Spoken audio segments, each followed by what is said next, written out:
This is the Wheel of Time Spoilers podcast.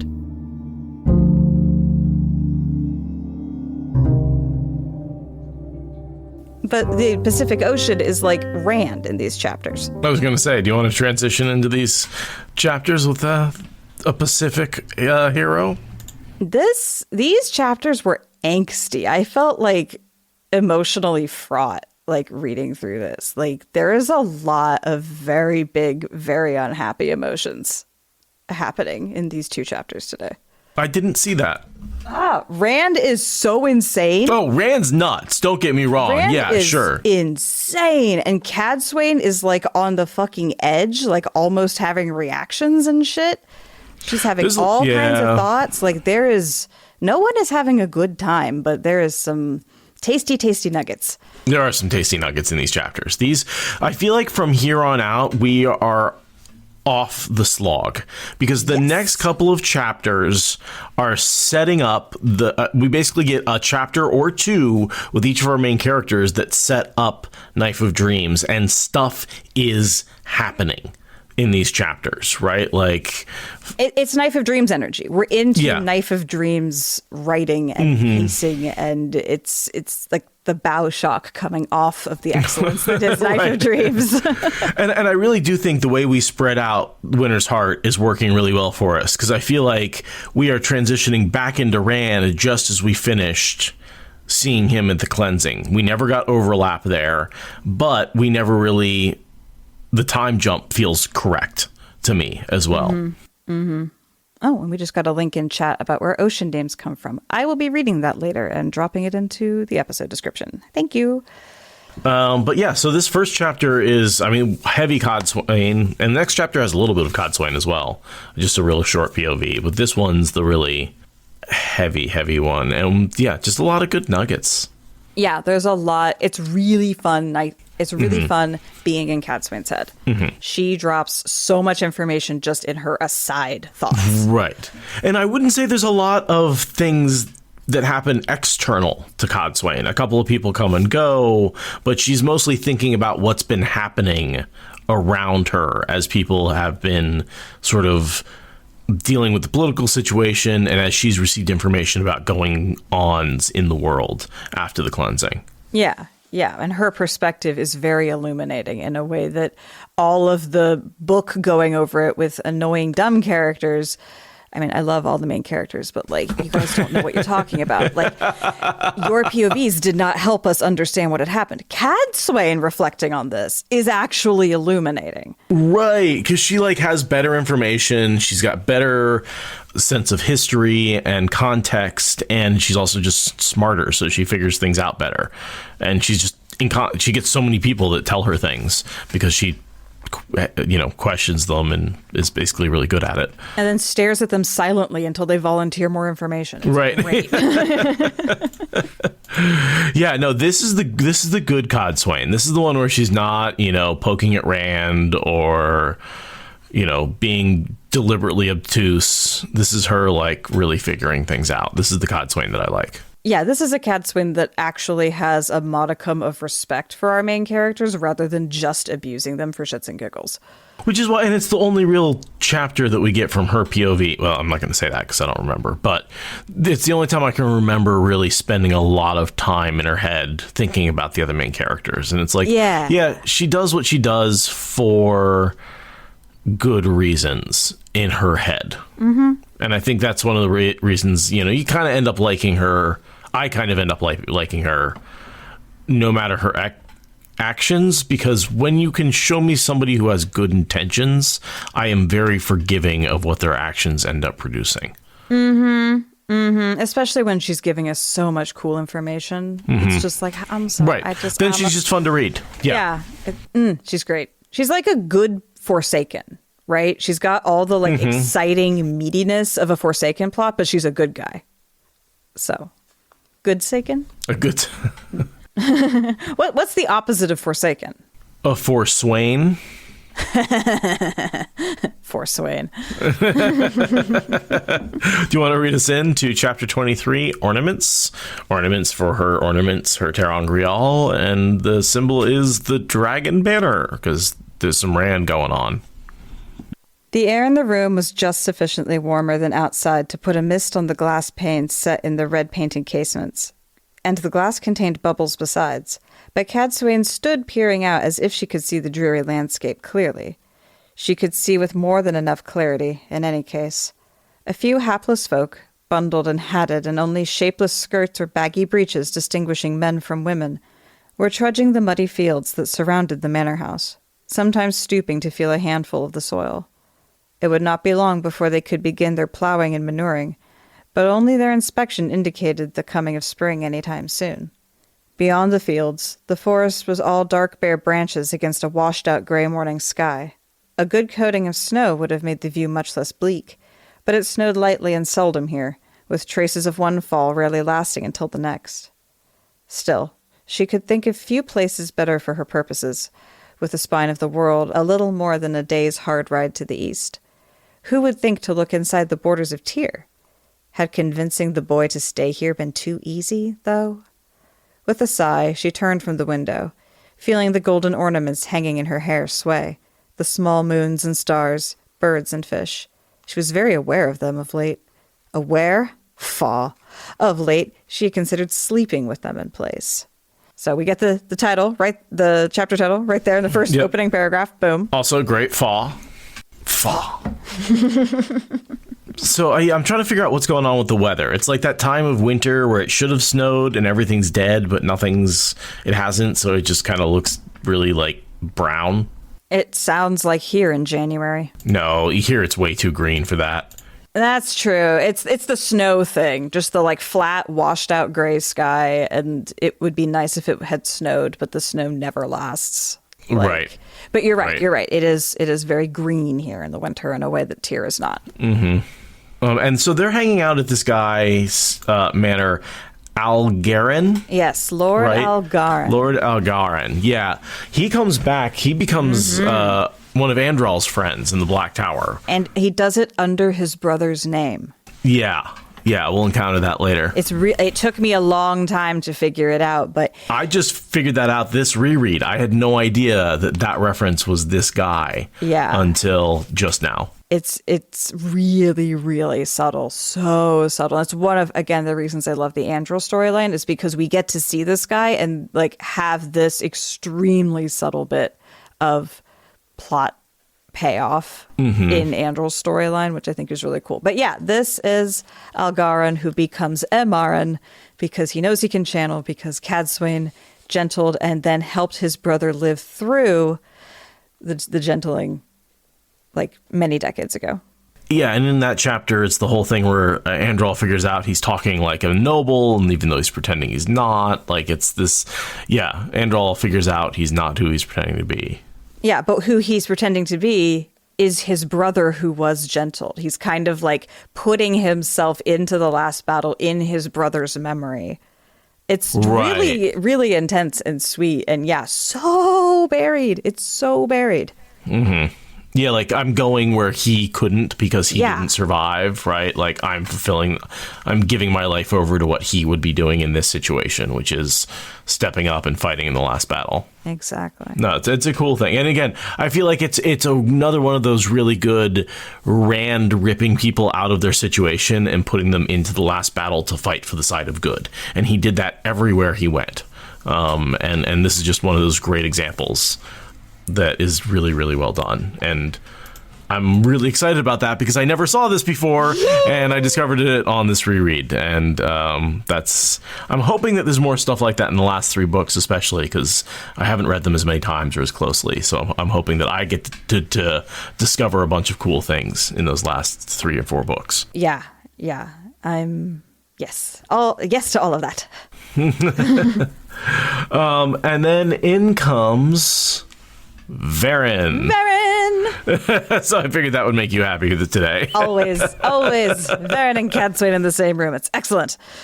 So yeah, she is returning from delivering the sea folk to Tyr because that's where the choosing of the next mistress of the ships is happening. So Verin comes back, less all the sea folk, but with a whole bunch of news and rumors and information about what's going on. Nesta Dinriez is dead. the Mistress of the Ships is going to get chosen, and they're all convening, and like we knew that was happening, but like Verin's coming back with all that news, and like she updates Cadsuane on the state of the siege and what's going on with the sisters that are there. It's basically all recap, but again, it's Verin and Cadsuane talking it through, so it's interesting for that. Right.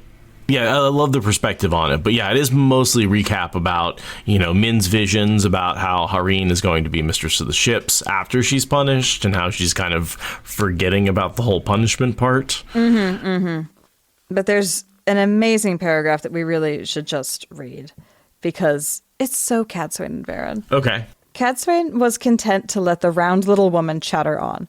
Verin was not nearly so vague as she pretended. Some Browns really were capable of tripping over their own feet from not noticing them, but Verin was one of those who wore an assumed cloak of unworldliness. She seemed to believe that Cadsuane accepted the cloak for reality, yet if there was a point to be made, she would make it, and what she left out might be revealing too. Cadsuane was less sure of the other sister than she might have wished. Uncertainty was a fact of life, but she was uncertain about entirely too many things to suit her. But just...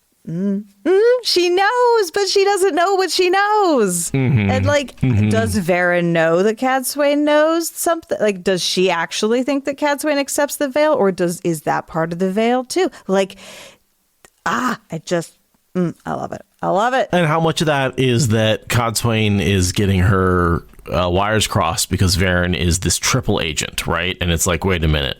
I know there's something not right with you, but I know you're on Rand's side. So wait, what the hell is going on? But she doesn't know she's on Rand's side because she's uncertain about her. And that's what makes her like, she even says later, that when she's uncertain, she gives Vera sort of a mystery to play with. And she's like, that isn't really important, but she's like, when I'm uncertain of someone, I want them to be uncertain of me. I highlighted that. Yeah, definitely. That's how she feels about Verin. She's like, I don't know what's going on with Verin, so I'm trying to be deliberately obtuse with her so that she is uncertain exactly what my desires and motivations are. Which is funny because when you think back to Verin was about to poison Cadsuane, right? Because she wasn't sure that Cadsuane was on Rand's side. And so, yeah, I love those two perspectives as mirrors. The one where we see Verin about to poison Cadsuane, and then this one where we see Cadsuane being like, well, I'm trying to keep her uncertain about me. And I'm like, might not be that healthy. Yeah, you don't even know what she's thought about doing to you. Yeah. Very uncertain. Very uncertain. It's amazing and excellent, and I love it. So Min shows up, basically summoning Cadsuane, who's like, oh, God, I can't believe I have to actually go when the person I called calls. Yeah, I know. Cadsuane is so annoyed that she actually has to do her job. Right.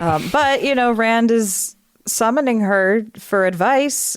So that's a step in the right direction. This is really a chapter where she's like, well, he's actually trying, so I'll let it go. That kind of seems to be like where she's at with Rand for this whole chapter. Right.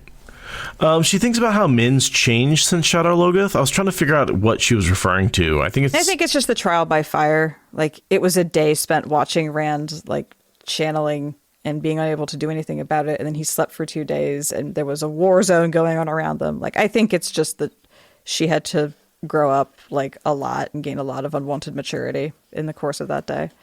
Plus the whole thing about being bonded to him. But I think it's less to do with that than Cadsuane credits.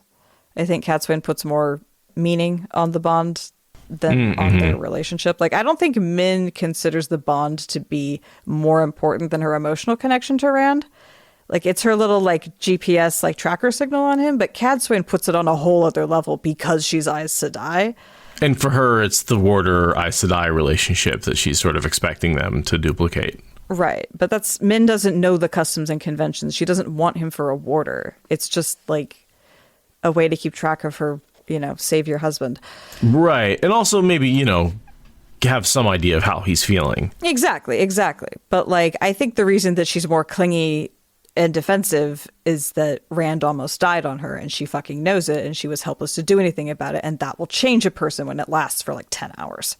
I think she can sense that he's a lot more insane. She actually felt him getting progressively madder over the course of the day. I think, I think just before and after, right? That like he was a certain level of insanity, and then he channeled all of the taint through himself, like for all day in a flood. And I think he's a lot more nuts. And I think we're seeing that where like Louis Theron isn't arguing with him anymore. They just agree on everything. Yeah, no, Rand definitely is markedly more insane. I had not thought about how that would have affected Min, but I think you're right. Do you think it's affecting her consciously or unconsciously? I think she's just worried about him, right? And that's one more thing on the pile of things that she's worried about, is the fact that he is now feels even more nuts, right?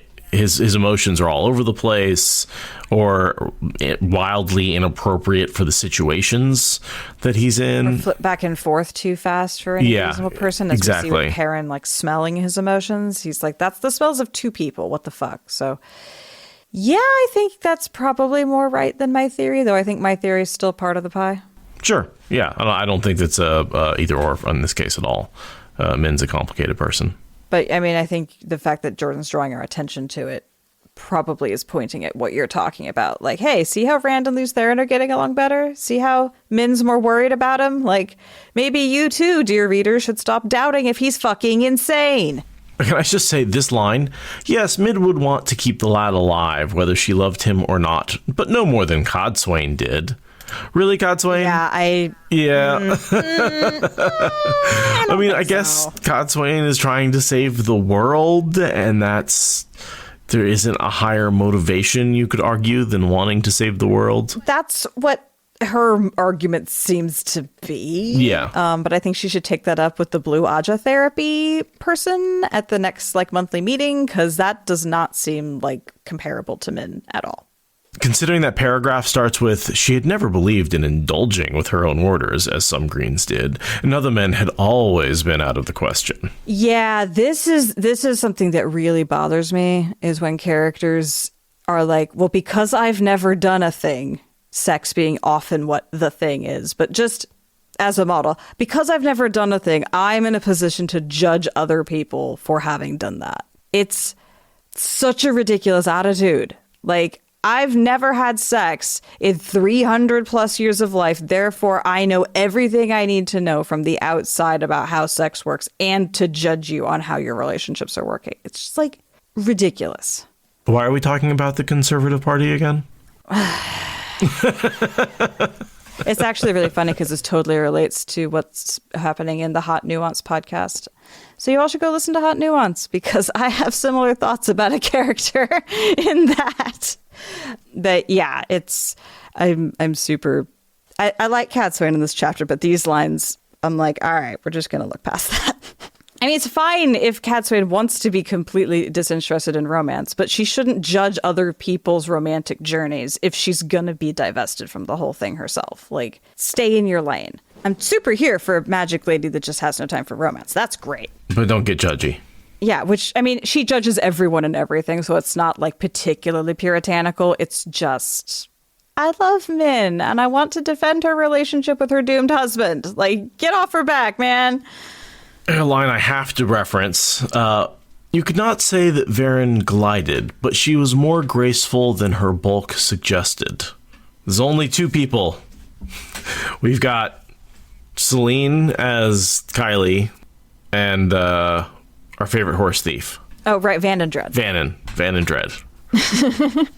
And Verin. And Verin. Who's basically a modern day Forsaken. Right. Hero, and the opposite. Sneaky. Ultra sneaky. Very sneaky. Ultra sneaky. So there's a certain level of like, I don't know, maybe people wear bulkier clothing to make them look bigger than they are. No, it's just that bias that, I forget the name of our guest, but we had a guest come on one time who was like, that's just a weird like trope in fantasy that doesn't reflect reality. Like, you have to be physically strong if you're large. So like, you will actually move fairly gracefully a lot of the time because you're strong. Right. So like, but also Verin's duplicitous nature is such that like maybe with Codswain, she's a little bit less doing her physical facade. She's able to like do the Aes Sedai glide and like, you know, I don't know. It just seems to imply a certain level of badassness that Robert Jordan is trying to imply, a level of skill that and hiding your true skill. Yeah, and it makes sense, right? That if you're a larger person, you can really surprise people by appearing to be much less capable than you are, because everyone's gonna judge you and look down on you anyway, because that's just how fucking people are. So, like, if you're a sneaky person and you might get into a physical altercation, that's an excellent deception to be putting forward. It's like, oh no, I'm definitely not way more graceful and strong than I look. See, what I'm imagining though is Verin just like bulking in secret in her Aes Sedai tower with like Rocky playing in the background, just like just like, and then like putting on her robes and hiding. She's just like full bulk underneath there. Just absolutely, Verin would kick your ass. Isn't there a character in Game of Thrones that did that? Like the old creaky guy who was like actually like twice as tall if he just unbent his damn spine and like... Oh, maybe. I feel like that's a trope in fantasy, especially when they like go to jail. Margot was saying it was Pycelle. Yeah. It's a very vivid memory I have of being like, oh shit, the doddering old man that I want to punch for not being able to get a sentence out is in fact a fucking double agent. Cool, great. Glad I watched this show. Not glad I watched that show. I was thinking of Avatar: The Last Airbender when Zuko, his uncle, goes to jail, and like he kind of goes in with a big beer gut and comes out like, you know, does his training in jail and comes out all jacked up. You know, so it happens. But you know, I'm just picturing Verin in her bulky brown robes, like quietly getting all bulked up so she can take on the Black Aja while like swole. Yeah. 100%. All right. We're gonna go with that. Verin is actually swole. You can't change my mind. and here's the evidence: she was more graceful than her bulk suggested. That's the simplest and clearest explanation. Verin is swole. Oh, that would be the episode title if I didn't use chapters. Verin is swole. Will definitely be the tweet. The episode in which Verin is swole. We see her put together some of the rumors to get information, which is pretty accurate. Yeah, and then she asks Cadsuane, or she allows Cadsuane to potentially answer a question, and Cadsuane's like, I'm gonna leave. Because she has the convenient excuse of going to Rand as a reason to leave. Mm-hmm. But it's really funny how Cadsuane makes a very obvious evasion of like, I understand you just left a big hanging opening for me to explain things to you, but I'm gonna very, very obviously decide to not answer. Well, and that's where she says the line, I'm leaving her uncertain on purpose. Yes. Because I'm uncertain of her, so I want her to be uncertain of me. So I'm just going to walk away and not answer. Also, she has the thought that if you try to solve every problem yourself, you end by solving none. It's not really a big problem, but she's getting Verin to solve a problem for her. That's part of it also, which, like, I feel like that's just good life advice. It's not really relevant to the plot because the plot thing doesn't pan out, but it's just like, be like Cadsuane. Decide what problems you actually can delegate and which problems you actually need to focus on. Because you can't solve all the problems. Even if you are like the most badass Aes Sedai in the entire world, you're still going to have to delegate. And that's why she's got her sisters at the Silver Swan. Like, I really do think that Jordan had an idea of creating a subplot where she built up this whole internal tower within a tower and took over as Amyrlin's seat. I mean, she shouldn't be protesting getting handed the seat at the end as much as she does, given how much Jordan was working towards something along those lines, clearly. Right. Yeah. She's building up all these allies. I almost want to say she would create like the gray tower, the tower that like exists to moderate between the White Tower and the Black Tower. That the White Tower exists with Egwene. You got the Black Tower with Logain, but then you've got like Cadsuane and maybe one of the other Al-Shaman sort of forming this in-between tower that acts as a moderating force between the other two. Maybe. But that doesn't happen. No. So the two of them leave the room, and they run into Nessune, who's cool because we know she lives through the last battle, not because we just don't see her die, but because Min has a viewing about her that she's going to found a library someday. And she hasn't done it by the end of the last battle, in which she does participate.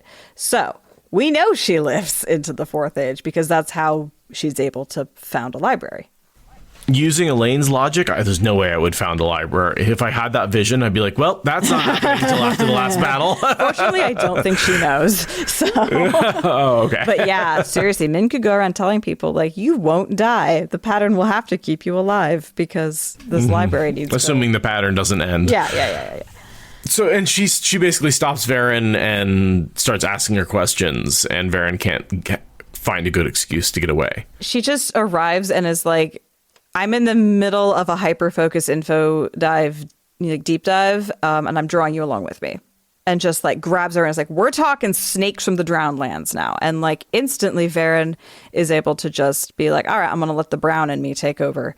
And she gets drawn off down the hall. Like she pretends to Cadswain like she's upset, but it's fine. She's just going to go get to forget she's Black Aja for a bit and do Brown Aja stuff. Because Nessune's an actual Brown Aja. She's not black or anything ridiculous like that. So they just get to go be nerds together, and I love that for them. Meanwhile, Cadswain gets to go off and be an asshole to an asshole. So don't love that for us. I do love that for us, actually. I was trying to make Cadswain somehow influence Nessune to distract Verin, but it's hard being in her POV. She doesn't think about it. She's just like, oh, if I could make use of Nessune, I would, but I don't trust her. Yeah, it's just there's nothing there. Yeah. Because Nessune does do some cool stuff in the last battle. She's like with Avienda during the fight with Hessalam. Like she's around. It's nice to have flavor text for her and to give Verin a break from all her badassery to just go talk snakes. Yeah, and so Verin wrote a paper on the animals of the Drownlands. The Drownlands are a large saltwater swamp north of Mayenne with thick foliage with very few areas of dry land or open waterways. As such, passage through them is nearly impossible. Many dangerous animals, including venomous snakes and water lizards. I'm imagining like the Everglades, but on a massiver scale yet. Yeah, like really swampy. Animals included in the paper include the Nadar. This is, by the way, this is from the companion. Nice. A tusked water pig that can grow up to 300 pounds. Yeesh. A Soetam, Soetam, a 10-stone great rat. Rats of unusual size. Don't believe they exist. Thank you. The swamp cat, a large molted green cat averaging 1.5 weight. A spikehorn, a knee-high deer, adorable. Like a little dick. And a forkhorn, a waist-high deer. Little impala. So, yeah, I don't know. I don't know how you have deer in a swamp like that. Probably because they go up in the trees, do kind of like the forest goat thing. Okay.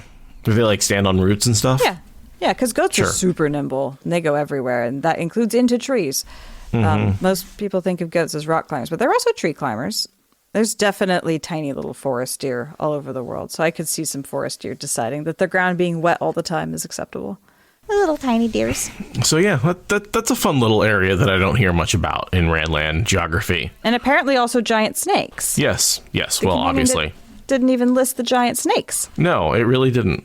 Well, it did say, including varieties of venomous snake and water lizard, which may grow 20 feet in length. I did read that. Oh, okay. Venomous. Play back the tape. Okay. Venomous. So. As opposed to poisonous. Well, I was immediately assuming python with the crushing, because pythons are cool. Ooh, but water snakes, man, those things can be really venomous. I am really glad we don't have scary snakes here in Oregon, in Western Oregon. Eastern Oregon's different, but I like there not being scary snakes here. Yeah, we have a pretty low, other than earthquakes, we have a pretty low threat of environment life. Yeah, we have very few venomous creatures of any type. Venomous, poisonous, very few natural disasters. We've got fire. Which is only going to get worse. That's kind of a new one. That didn't kind of used to be a threat, but it is now. Yeah, kind of always did. Europeans managed to pretend that fires could be controlled for a century, but like fire was always a part of this landscape. Fair. But I have some family that go down to Arizona, and he tell me about scorpions, and I'm just like, I'm good. I'm good. Yep. I'm good. I'm good. You just gotta be careful with the mushrooms. Yeah, the mushrooms, and also there are mountains to fall off of. Hypothermia is a real goddamn hazard. Yeah. That's what'll kill you so easy. If it's 50 degrees and damp, like, bye-bye. Also, the water can hypothermia, shock, getting in the water can be a real thing. The water out here is so cold. And it pulls you under because it's usually pretty swift moving. So it can be unexpectedly dangerous if you get pulled under the river. Oh, yeah. The Willamette is super deadly.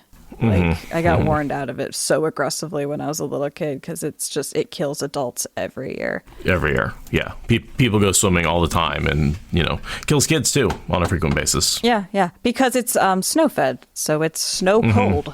And that's really hard for your body to adjust to when it's a sweltering summer day. And it's deep and it's fast. And it's coming down off of a mountain, so it's got a lot of momentum behind it. And it can be, you can have these weird curls where it comes down off a rock and basically swirls. And you have like these basically undercurrents that can catch you and pull you under and keep you under. They're beautiful and mesmerizing to watch off of the bike path bridges. Like, I love watching the Willamette. There's some amazing turbulence in it. But yeah, when you imagine being a piece of flotsam in that, you're like, that's not good. That would be deadly. Yeah. No, and then if you've ever stood under even a small waterfall, you understand the force of falling water. Oh, yeah. Can be just absolutely devastating. And if you're swimming and you can't tell which way is up, it can be really hard to escape. Yeah. So our mountains are steep. Our waters are cold. Occasionally things burn down. And once every few centuries, the ground just moves. Gives up the ghost. But we don't have danger noodles. So it's fine. And we don't have tornadoes. We don't really have hurricanes. We don't have to deal with flooding. Yeah. All that verticality that makes things dangerous does give us relatively little flood risk. Drainage. Yeah. All right, so back to the book. That was a fun little tangent. Yeah, we just did a Nessune and Verin, basically.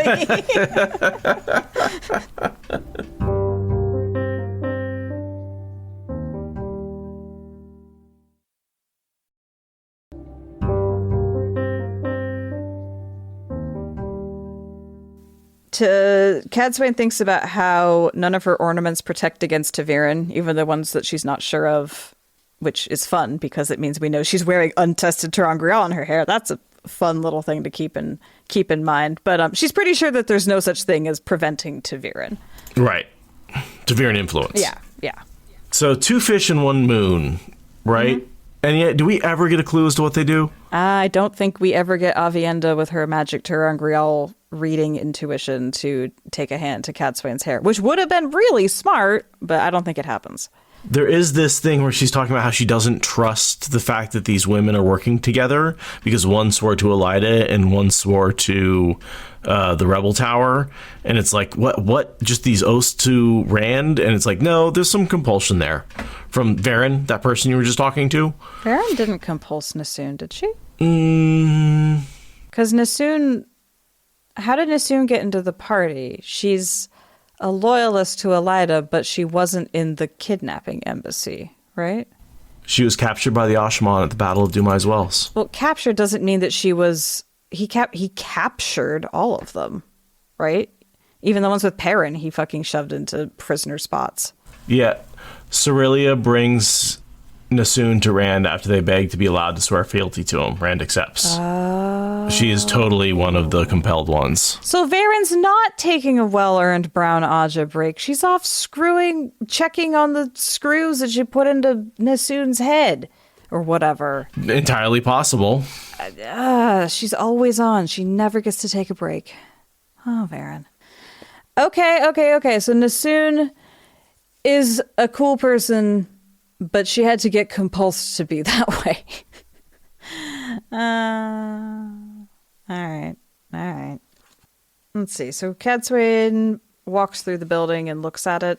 It's all jankety. It's kind of like the hotel we had SpoilerCon in, which was like all these halls were built. Yeah, the hostel where it's like a bunch of buildings were built and then later connected, and all the floors are slightly different heights. So you have all these like... It's a very funky building. Weird ramps. Really funky. Yeah, really funky building. I would love to see a building that matches this description specifically because it sounds rambling. Yeah, it does. Yeah, this old style manor that was built up over many generations by many different people as the clan grew and then shrank and then grew again, and parts became unused and then reused and then expanded upon. And yeah, no, it's one of those things that it's a good starting place for a protagonist in a story, because then they can crawl through the hallways and end up in spots they're not supposed to end up and overhear conversations they're not supposed to overhear and find treasures that no one else has found because they've been locked up for many generations. Like, it's the exact manner that I like.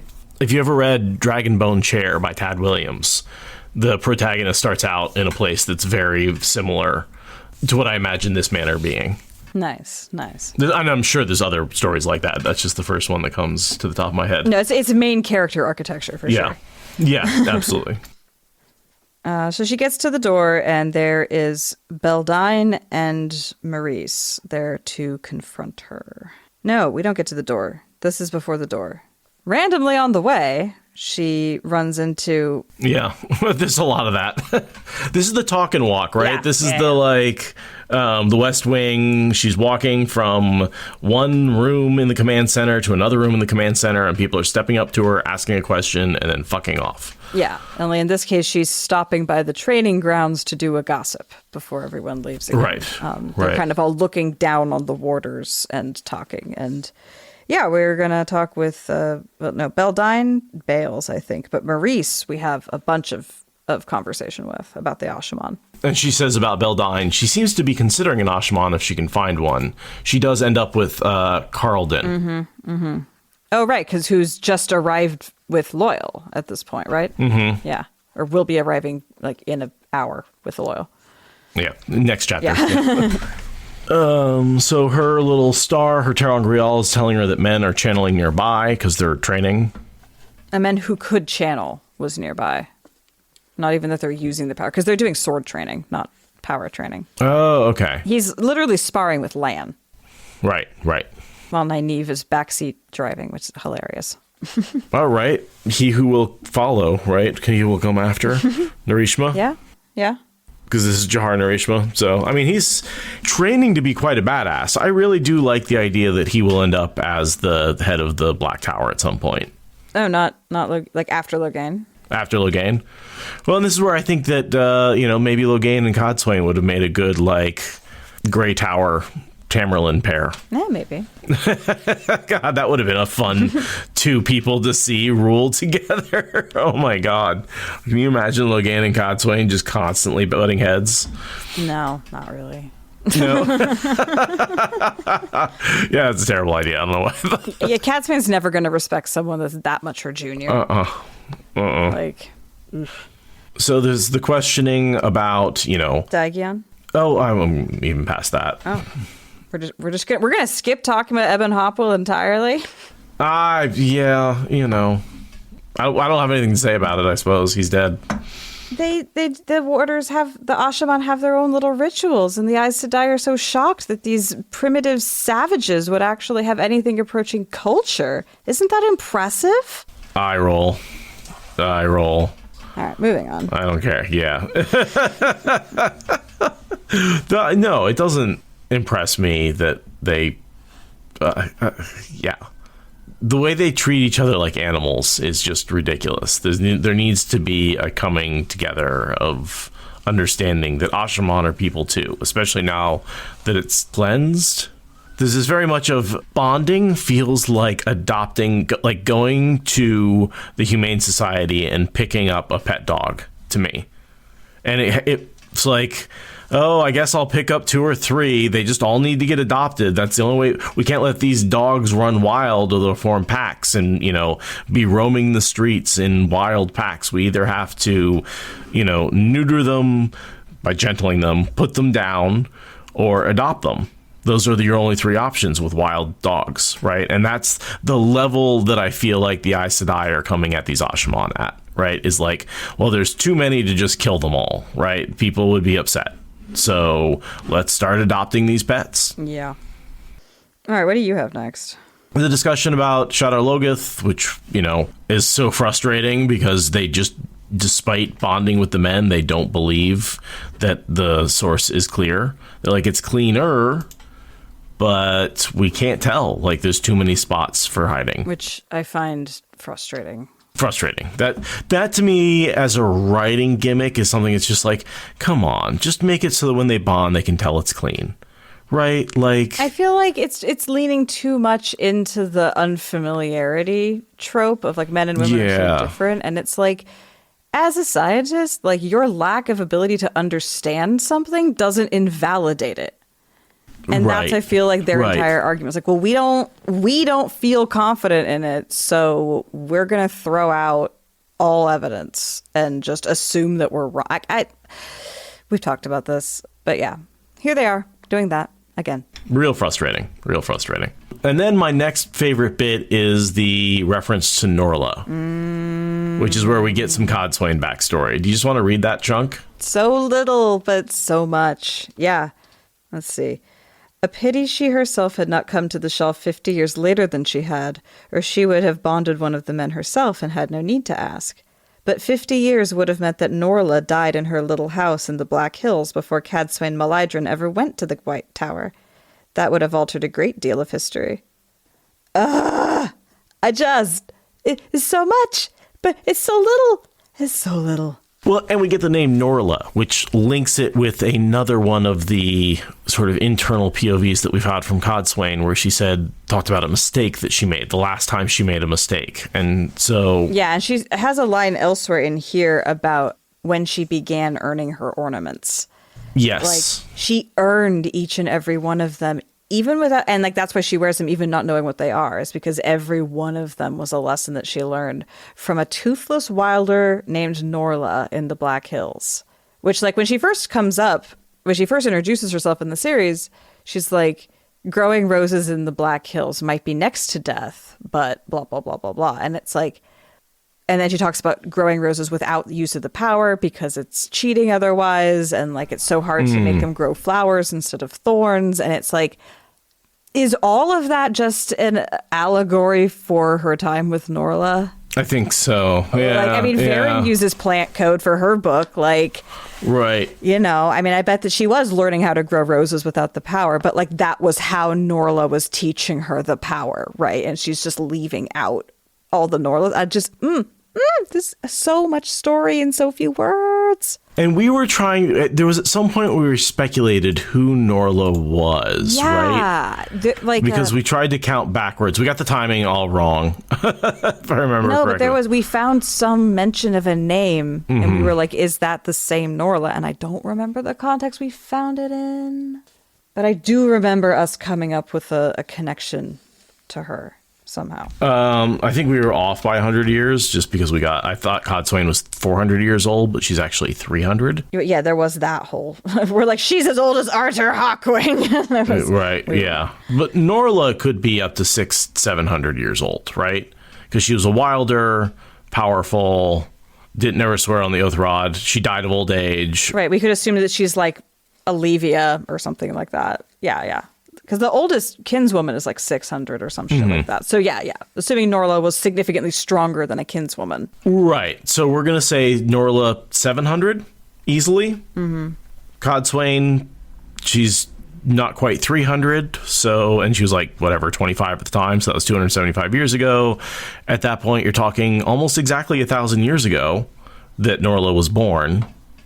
So, I think there's all sorts of things you could say about what was going on 1,000 years ago. Right, that was our idea. That's why she had the Terangrialas, because in the aftermath of Hawkwing's empire breaking up, it was kind of like another breaking, so there would have been a distribution of cool stuff. And right. Yeah. So we need an outrigger about Cadsuane's backstory. I want to see her getting her ass handed to her by a toothless old wilder. And I think the question we had was, could Norla have learned from an actual Age of Legends Aes Sedai? And no, there's no way that's possible. No. There's like 2,000 years between when Norla was born and the end of the Age of Legends. No. Can't stretch the math that hard. No. But yeah, that was, I think, where we went with that. Yeah. We've got a really funny line about Nynaeve as she does a panning shot across everything. A frivolous girl. A frivolous girl. Full of passions. Full of passions. Only rarely demonstrated that she had a brain. Like, there is a compliment buried in that. Uh-huh. There is. I just assumed, because of her earlier statements about men, that just the attention she's put on land feels very, that's what a waste of time. How frivolous. Huge amounts of emotion. It's not the material presence. It's the fact. Full of passions. That's also an insult in Cadsuane's mind, right? That she's passionate about land. Ew, emotions. Ew. Get them off of me. Cadsuane is such a weird green. Yeah, she really feels more like a blue to me. Her drive. She just wants a bunch of men to help her fight, right? She's really just like, okay, I need like thugs. I need minions. Yeah. As many as I can get. And the only way to get extra minions is to join the green. I don't know. The Aja system seems a little flawed. What? No. Oh, something about the White Tower seems a little flawed. No, how dare you? How dare you? It's perfect. We should keep taking the 3 oaths and keep the Aja system in place. There's no better way to do things. This is why we can't have nice things. This line, it would be like meeting a man called Cadsuane. Yeah, when she's thinking about men being called Aes Sedai, which is funny because later when Rand integrates with LTT, he's like, you can call me Rand Sedai. And it feels as weird as a man with Cadsuane's name being like, call me Cadsuane, right? Like, it has that sense of the ground shifting under your feet. And she's kind of setting us up for Rand to like, she's setting us up to know how much that line from Rand disturbs her later, even though it's in Min's POV, I think. We know how much it bothers her because of this line. Where does the name Cadsuane come Coxswain. The word coxswain, meaning a person who navigates boats. I was trying to make, like, maybe that was a men's name, so, like, he was making a joke about that, how it would be... No, okay. We looked it up in Origins. It's literally just coxswain. No.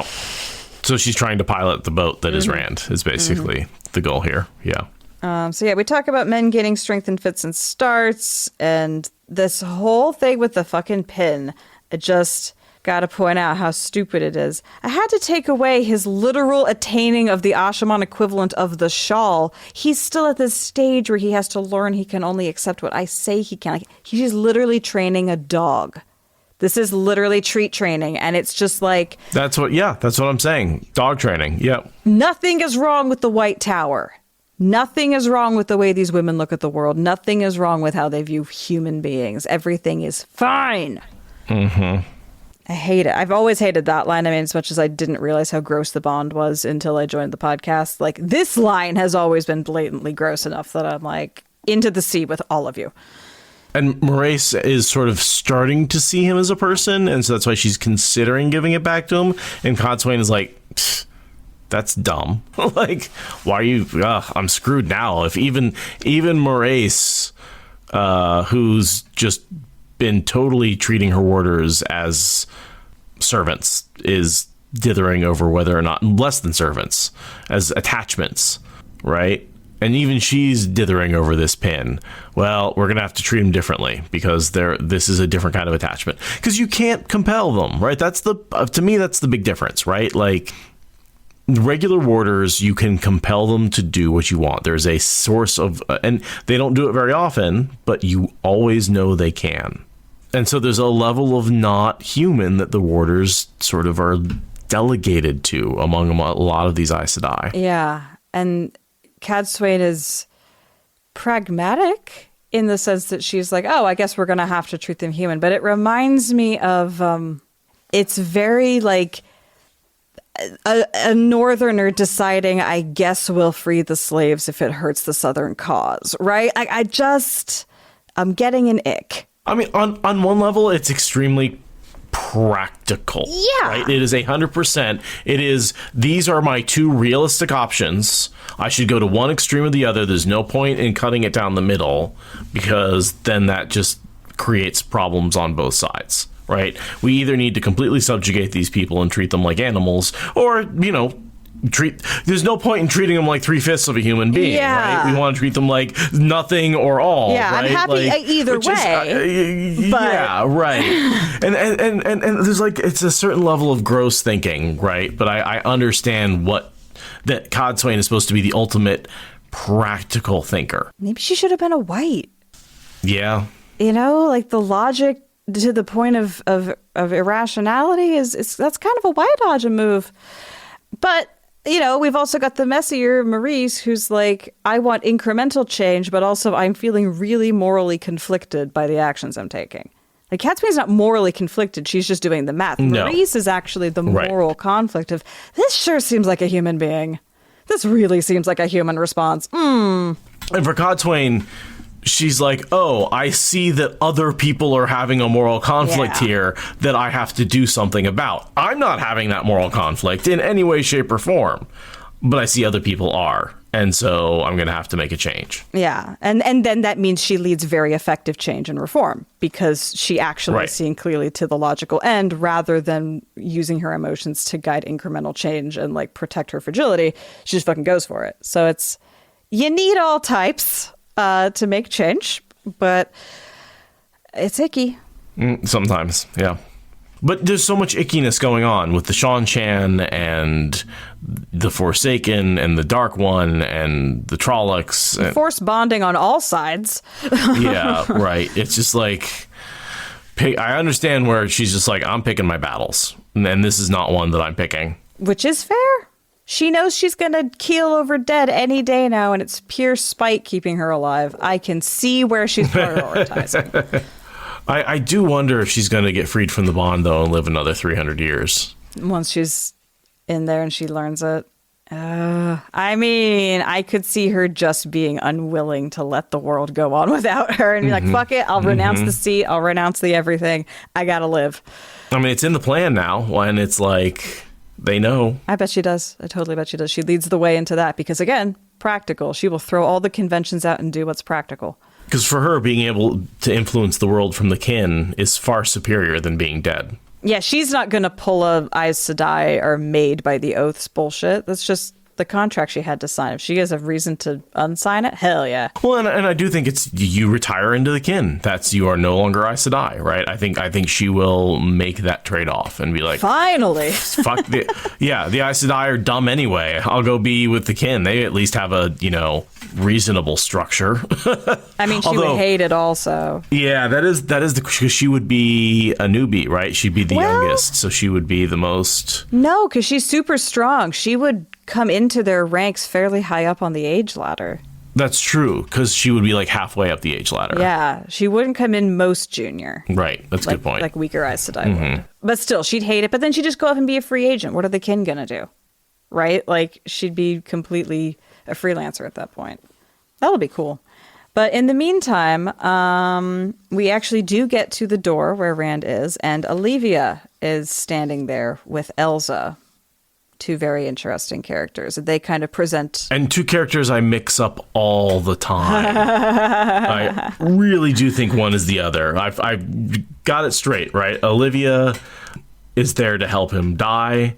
Elza is there to help him, is the Dark Friend trying to keep him alive so the Dark One can kill him. Yes. Yeah, the one is almost too young to have the ageless face. The other is one of the oldest women in the world. Mm-hmm.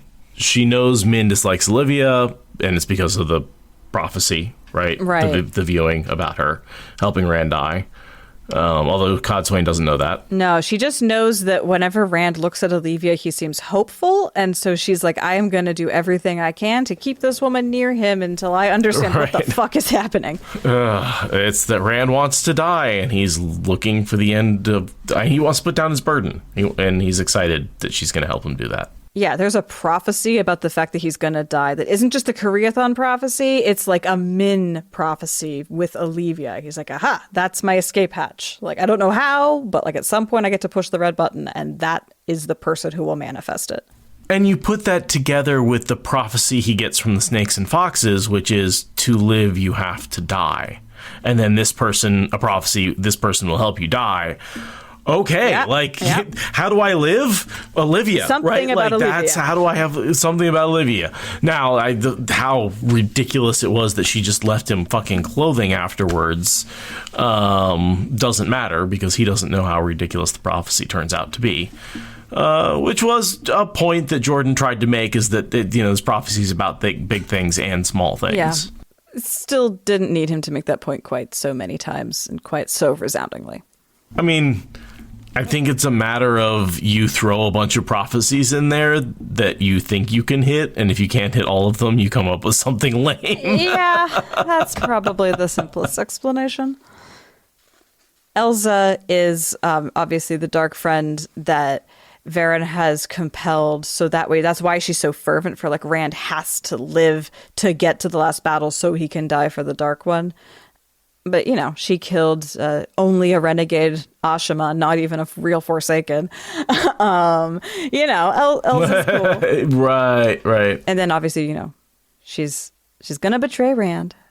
But yeah, Olivia and Elza are two peas in a pod in this moment, trying to keep Cadsuane out, but Then Olivia's like, he did actually send for her, though, so maybe we should let her in. We should let her go.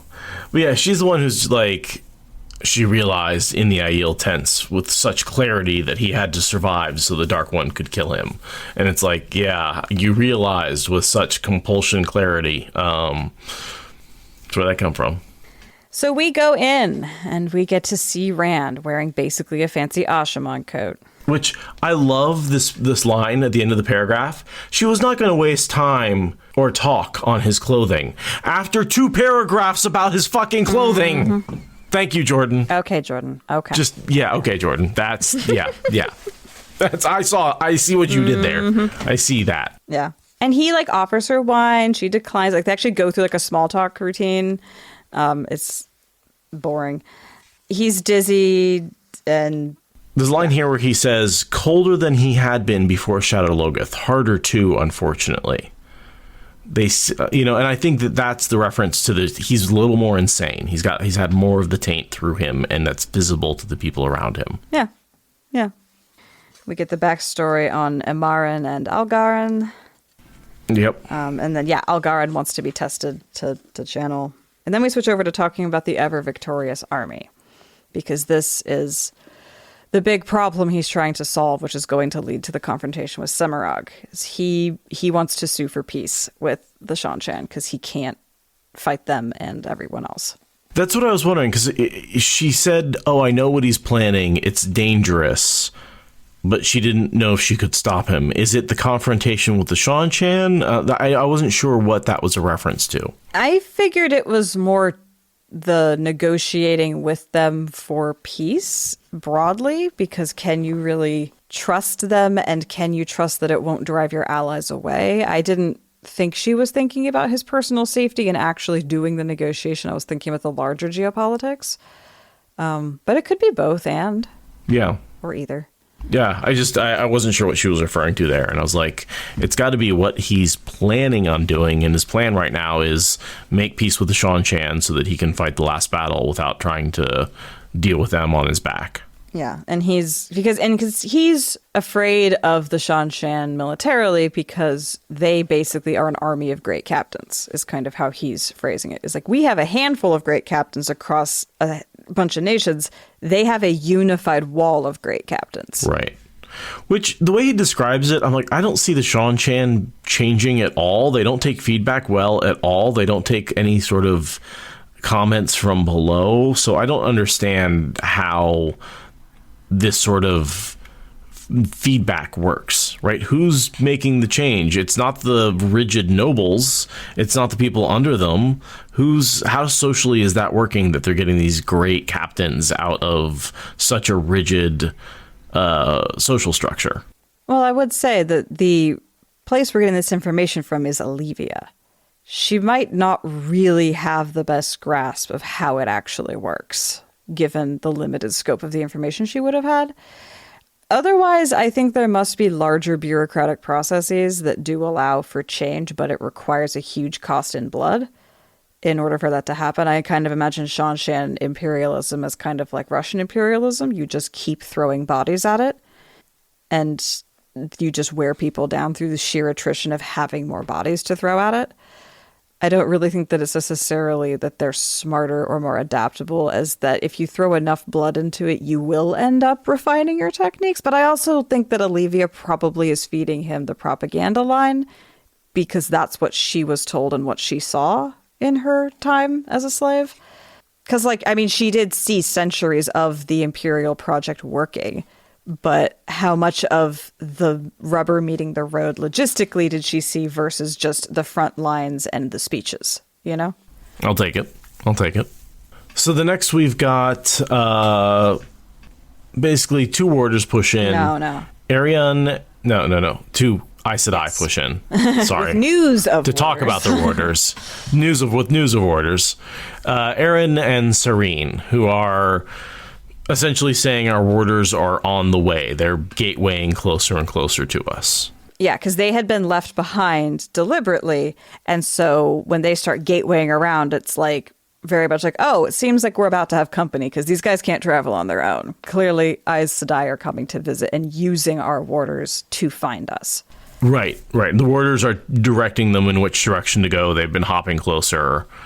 You know, they triangulated so they could figure out about where we were. And Elza, of course, is trying to cover it up because she's a dark friend, right? Right. And Elza admits sullenly that hers is coming. And Catswain wonders if she would have mentioned it if the others hadn't. No, she wouldn't have. Absolutely not. No. And they're like, oh, yeah, she's married to her warder. Greens are like that. And like, that's a very specific allusion that we get busted in the next chapter. Really creepy way to end the next chapter is following through on Elza and her warder. Yeah, Elza's POV is fantastic in the next chapter. It makes me happy. Is that when we find out that she's a dark friend officially is the next chapter? I think it's one of the few things that we lose as spoiler people is remembering when reveals happen. We're like, oh yeah, Elza the dark friend, you know? And it's like, well, oh, no, that can't be true. Because we saw her like feel bad about during the cleansing. She was like, yeah. Never mind. Yeah, we learned she's a dark friend before the cleansing? During the cleansing. I think it's during the cleansing. I think so, yeah. Anyway, irrelevant. And this is, who is traveling with them? It's Bashir and Logain, right? It's actually the Ashaman who are transporting them closer. Mm-hmm. Yeah, because Bashir and Logain have met up, and Loial and Carlton show up shortly. Like a whole bunch of people compiling in all at once. Rand has really put out the bat signal and everyone's showing up. But Bashir and Logain, only Logain has Aes Sedai with him, or does Bashir have Aes Sedai with him too? Well, I think they're all part of a group, right? Because Bashir is traveling with Logain. But like the two groups that joined up, Bashir didn't have Aes Sedai with him, I don't think. I don't think so. No, it's just the Aes Sedai that the Ashaman have bonded. And those are the Reds that Elida sent to destroy the Black Tower, who got force bonded. This is the very first of the White Tower Aes Sedai that went to the Black Tower. This is the first group. So Tovann, Gabrel, those guys. Yes. And I don't understand this scene jump. Because we go from Rand being in, isn't he in like his throat, like... It's like they end the meeting mid-scene, because the news comes in. It's basically like the Aes Sedai come in with the news, and then they both go to take a nap, or like have a snack or something. Right. And then we pick up post-nap and snack in the next chapter. And that just doesn't make any sense to me. It feels like Jordan wrote these two chapters separately and just didn't edit them together well. Well, it says here, Serene says that her warder will be there in a few hours. So he sort of sets us up to be like a few hours later. Okay. But yeah, it feels a little janky. It's a weird cut. It is a weird cut. It fits together like the floors of Algaren's manor. It's got that kind of funky, the corners aren't quite right sort of feel to it. Maybe Jordan's making an allegory for this whole book.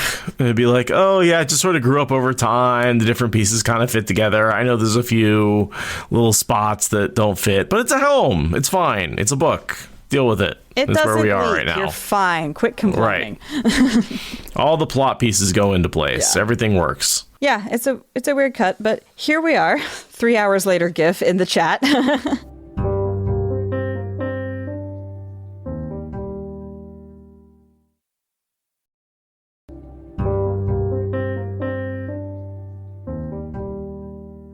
now we're with Rand. Yeah, and this is a strengthening storm, which I think is very close to a gathering storm. Oh, yeah. And our symbol is the two-faced black Ajah symbol. And that's, I think, because we do have just the black Ajah hanging out. Verin, I guess Elza would be the one we're talking about here. Yeah. Because we get her POV at the end. So that's what it's a reference to. Mid-afternoon sunlight should have been slanting through the windows of Rand's bedchamber, but a hard rain was falling outside, and all the lamps were lit to hold off a twilight darkness. Thunder rattled the glass-filled casements in the windows. It was a fierce storm that had rolled down out of the dragon wall, faster than a running horse, and brought a deeper cold, almost deep enough for snow. The raindrops pelting the house were half-frozen slush, and despite blazing logs on the hearthstone, a chill clung to the room. Lying on his bed with his booted feet propped atop one the other on the coverlet. Take your shoes off, Rand. Jesus. Honestly, no shoes on the bed. He stared up at the canopy and tried to put his thoughts in order. He could disregard the thunderstorm outside, but Min, snuggling under his arm, was another matter. She did not try to distract him. She just did it without trying. What was he to do about her? About Elaine and Avienda? Those two were only vague presences in his head, at this distance from Camelin. At least, he assumed they were still in Camelin. Assuming was dangerous when it came to those two. All he had of them at the moment was a general sense of direction and the knowledge they were alive. Min's body was pressed tight against his side, though, and the bond made her as vibrant inside his head as if she was in the flesh. Was it too late to keep Min safe? To keep Elaine and Avienda safe? What makes you think you can keep anyone safe? Lewis Theron whispered in his head. The dead madman was an old friend now. We are all going to die. Just hope that you aren't the one who kills them. Not a welcome friend, just one he could not rid himself of. He no longer feared killing Min or Elaine or Avienda any more than he feared going madder than he already was, at least. With a dead man in his head and sometimes a foggy face he could almost recognize. Did he dare ask Cadsuane about either one? Trust no one, Lewis Theron murmured, and then gave a wry laugh. Including me. Nice. I'm clapping. I'm excellent. Excellent. I had to read a little Lewis Theron. Yeah, at first I wondered why you were continuing, and then I'm like, oh, it's because he wants to do LTT. And then you did it amazingly, obviously. That was great. Because Lewis Theron and Rand are talking, Min can sense that something's off, so she starts talking to Rand and being distracting, basically. He's again, we got the scar. I think it's interesting that the scars are not healing. That's the first little tidbit of information that I thought was interesting, right? And we talked about that, I think, in a previous chapter quite a bit. But just the idea that, just because Shadow Logoth and the Taint are gone doesn't mean that the evil in your side has disappeared. He was kind of hoping with those out of the world, maybe it would start to drain, maybe through osmosis, because there's no evil left, or they don't have their power supply. Yeah, we said that any possible resolution, if they had just vanished, we wouldn't have even questioned it. What makes us question why they're still around. And that's very much where Rand is at. It's why aren't they going away? It also seems like he's more aware of them. I don't think they've gotten worse, but he says that he's more aware of them now. Oh, I think they have gotten worse. I think that torrent of taint going through him, absolutely, because we've had this theory before that every time he channels, that tends to break open. It tends to get a little more tainted. It tends to be a little a deeper well of taint. I thought it was just the exertion of channeling broke it up, and I didn't think that it was actually made worse when he channeled. Yeah, because I think his proximity to the taint was what was causing that, right? I mean, the one wound, I guess. Yeah. But the Shadow Logoth wound, it would have made sense if that had vanished, but it didn't. And then I guess it makes sense that the taint wound is having a tougher time. Yeah. The only thing I could think of is that maybe you'd need to get rid of Padden Fane and the dagger as well. That that last connection is what's keeping it open. So you think maybe no one noticed because Rand was, body swapping and dying and all that, but when Matt got rid of Fane, the one wound just kind of whoop. But no one noticed because everything else was going down and Moradin's soul was in that body by then, and it's completely irrelevant. Right. It was dying anyway, and no one actually looked at the wound. But like, it actually got better right there at the very last. I don't think so, no. No, I think that was the last remnant of it, and the only way to get rid of it was to kill off the body. So we think about everyone who arrived, which we already talked about. 8 Aes Sedai with Loghain. And this is the first that Rand has heard of Loghain being repowered. Right. And there's a little bit of like the farm boy coming back in this statement, who like gawked at him from the tower wall, right?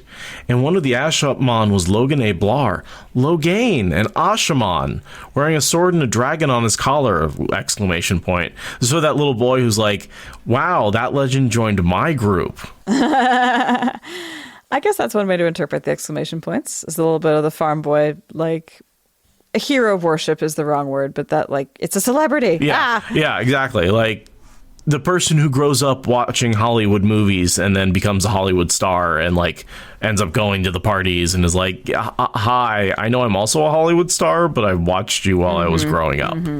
I feel like that kind of vibe. Yeah, I can see that. It seemed inevitable that sooner or later someone would try and use the warders left in Cairhien, so he knew this was going to happen. He was waiting for them to find him. Yeah, he thought it might not happen so soon, but this was an anticipated transition. He thinks about Codswain. Again, there's a little bit of recap here, I feel like. These are all things that we've sort of brushed on and talked about. We're in Rand's head, and he's thinking about a fair number of the things we've thought about before. Yeah, he's wondering how Codswain will respond to all this. Then they think about Loghain for a bit, that he still has the aura. He still has the glory aura. And so he's still an enigma to our main characters, because what's with his glory aura? Right. The one thing I did catch is this line, and there's something dark in the images I saw around Lord Davram Bashir. What is that? Is it just the death, or is it... I think that's the compulsion that he faces from Grendel being in his head. I was only 90% sure. He is one of the ones that gets compulsed. Yes, absolutely. Yeah, no, totally. Okay. Right. Yeah. Yeah, that was... And this is in the moment when he talks about just recently how there were 5 generals in our world who sort of have the skill that the Seanchan have. So this is just after mentioning the 5 generals. And then he starts talking about the darkness around Lord Davram Bashir, right? And so I'm thinking Jordan is planning some sort of compulsion in the last battle. Yeah. Foreshadowing going on here. Yeah, he's anticipating, because it makes too much sense. It makes way too much sense. He could see that coming from a mile away. Right. You need to get Matt as the leader of the armies, but you've got all these great generals. How do you do that? Well, you make them corrupted. And Matt's got the medallion. Which is easy when you've got Grandal running around, like, as a character. And yeah, because what Min says is if he turns against you or dies, ... Like, because that's the point, right? Like, they're trying to sabotage the plans with a sort of uncertain end, but to a specific, mechanism. That's why it's dark. Because, like, I was like, is it death? It can't be death. She can recognize death. Death is easy to recognize. Like, it's gotta be the compulsion, but I wasn't totally sure if I was remembering that correctly. Okay, cool. We get a flash of colors in his head when he thinks about Matt, that is a man on a wagon seat. So we're being reminded Matt is in the circus situation, moving down the road. And we're going to see him in this book as well. Sort of gets his setup for the final book. So we still have a Matt chapter left. I'm excited for that. And then Elza comes in to announce that Loial has arrived, and Min is very happy about that, and Min and Loial getting to reunite is very cute, and I'm happy for them. It is a reunion, which we get like negative infinity reunions in these, like, so much of these books we don't get reunions, and for once we get book 1 characters who haven't seen each other in a long time getting to actually spend hours together chatting, and it's the 2 book nerds. Some of everyone's favorite book nerds. My favorite book nerds. I mean, Verin's elsewhere in the building. But, like, they've spent a lot of time together, mostly off screen. But the warmth with which they greet each other here really speaks to what that off-screen time was like. Right. I feel like they've both been Rand's companions through a lot of his really bad insanity. They both met him before. They know him from before. And he trusts them both. When he trusts nobody, he trusts Min and Loial. And Nynaeve. But yeah. And Again, someone who knew him from before. But yeah, these are some of the very first, like Min and Loial are within the first 5 significant people he meets from outside of the village. Like very, very formative outsiders to his worldview. And they like each other and they're happy to see each other. And they're both big nerds about books. I can see Min being like, so I've been reading this Herod Fell stuff. What do you think about blah, blah, blah, blah, blah, blah, blah, blah, blah.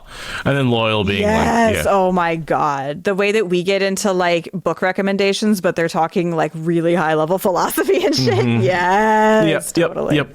And they can trust each other. She can open up. She can be like, well, I've been thinking about this for the last battle. And maybe, what do you think about this and that? Like, let's try all these various things. And Loial will be like, well, based on what I know, blah, blah, blah, blah, blah. Mm-hmm. And they both take each other seriously instead of looking down on each other because of their fucking ages and all this. Oh, my God. More Min and Loial. More of them being academic weirdos together. They would have an amazing podcast. The Min and Loial podcast, that would be oh my God, we need to do like an episode as Min and Loial. That would be funny. Just absolutely script it and everything, just talking about like bring up a whole list of books and be like, what do you think about the Sage? That would be funny. Yeah. Anyway, so then there's a couple of paragraphs of Rand seizing the one power, and it sort of goes step by step through all the issues he's having with it, right? He's getting nauseous because he's still seeing double, because he still has that balefire bond with Moradin, right? He's still seeing his face. It has nothing to do with the cleansing. He was like, oh, I thought the cleansing would help, and it's like, it's not the Taint. Right. This third phase happened because of the balefire crossing of the streams. This is all echoing back to... And in real time, not that long ago, a couple of months ago, when he crossed the balefire streams. Yeah. He had only so far left to go before he could die. He just had to last that far. Just ignore all the pain because you're almost dead. You're almost there. It's so, like, again, I said really big, angsty emotions in this chapter. Like, this is emo Rand. Yeah, that's true. This is really bad. Emo Rand. There is a cloud of doom just raining thunder and lightning, literally. In some ways, Lews Therin seemed more solidly part of him since Shadar Logoth. It did not matter. Yeah. Right? And then he had only so far left to go before he was die. This idea that, the corruption is more a solidly part of him since the cleansing, because he was a conduit for all of it. Yeah, like he really doesn't get much darker than this. He's in that final nadir swing of Darth Rand arc. And if you want to get meta about it, you can think of like Lews Therin as that voice in your head that is suicidal, and he's completely given into it. Yeah, he's still willing to go through the motions of fighting for the world and hanging around to save the world, but like, he's completely identifying with the suicide ideation voice at this point. He's choosing his place to how and where he wants to die, but this is he's like, I am suiciding. I am dying. I want to die. And in a lot of ways, the peace that he gets is a lot of ways the peace that, I hear about people who are like, they finally are happy for a few days beforehand because they've like, all the stress is gone because there's no future for them. Right. And like, he's been in a very, terminal illness diagnosis kind of place the whole time. First, he doesn't want to die, and then he's resigned to it. Now he's turning the corner into wanting. I mean, he's wanted it before, but like, he really wants it now. He is counting down the minutes at this point. And that's part of what Min is tripping on. She can't necessarily feel the madness directly, but like, that is the result of his increased madness, directly result of the channeling of the Lews Therining. He starts talking to Loial, and Loyal's all excited because there's Ogier rooms in this manor, because this manor has everything, apparently. And Rand is really having trouble but sorting himself and LTT out. He's using terminology from the Age of Legends. Lews Therin is clawing for the power. Like, there's just no barrier between the two of them anymore. No, the barrier got thinned to the point of absurdity during the cleansing, and like, at this point he's just moving between the two basically seamlessly. And he starts to have in this chapter like some kind of like poetic, like esoteric thoughts that like you can see are like the seeds of the Veins of Gold revelation, where it's like, it's not Lews Therin thinking it, but like the amalgamated forces of Rand and Lews Therin are like making this back burner like process happen. Yeah, and I think that's really important that like he is not a separate entity from LTT. They always have been the same person, and that's a point that Jordan has been trying to make. And here he's making it with crazy people, but yeah, the separation between the two of them has become smaller and smaller and smaller and smaller and smaller to the point where they do merge, and you're like, oh, of course they merge. They're the same person. They've been thinking the same thing for a long time. It's just he's made them both insane. Right, because Rand's in a lot of pain, physical and psychological.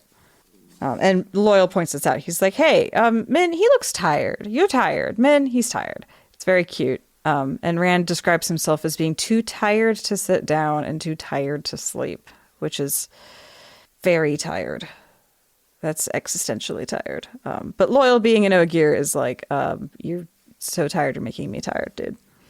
And the reason that Loial is here, relevant to the plot, he just got back from his big long mission with Carlton to hop around all of the different steading and to ask the elders there to please guard the waygates. And he had partial success.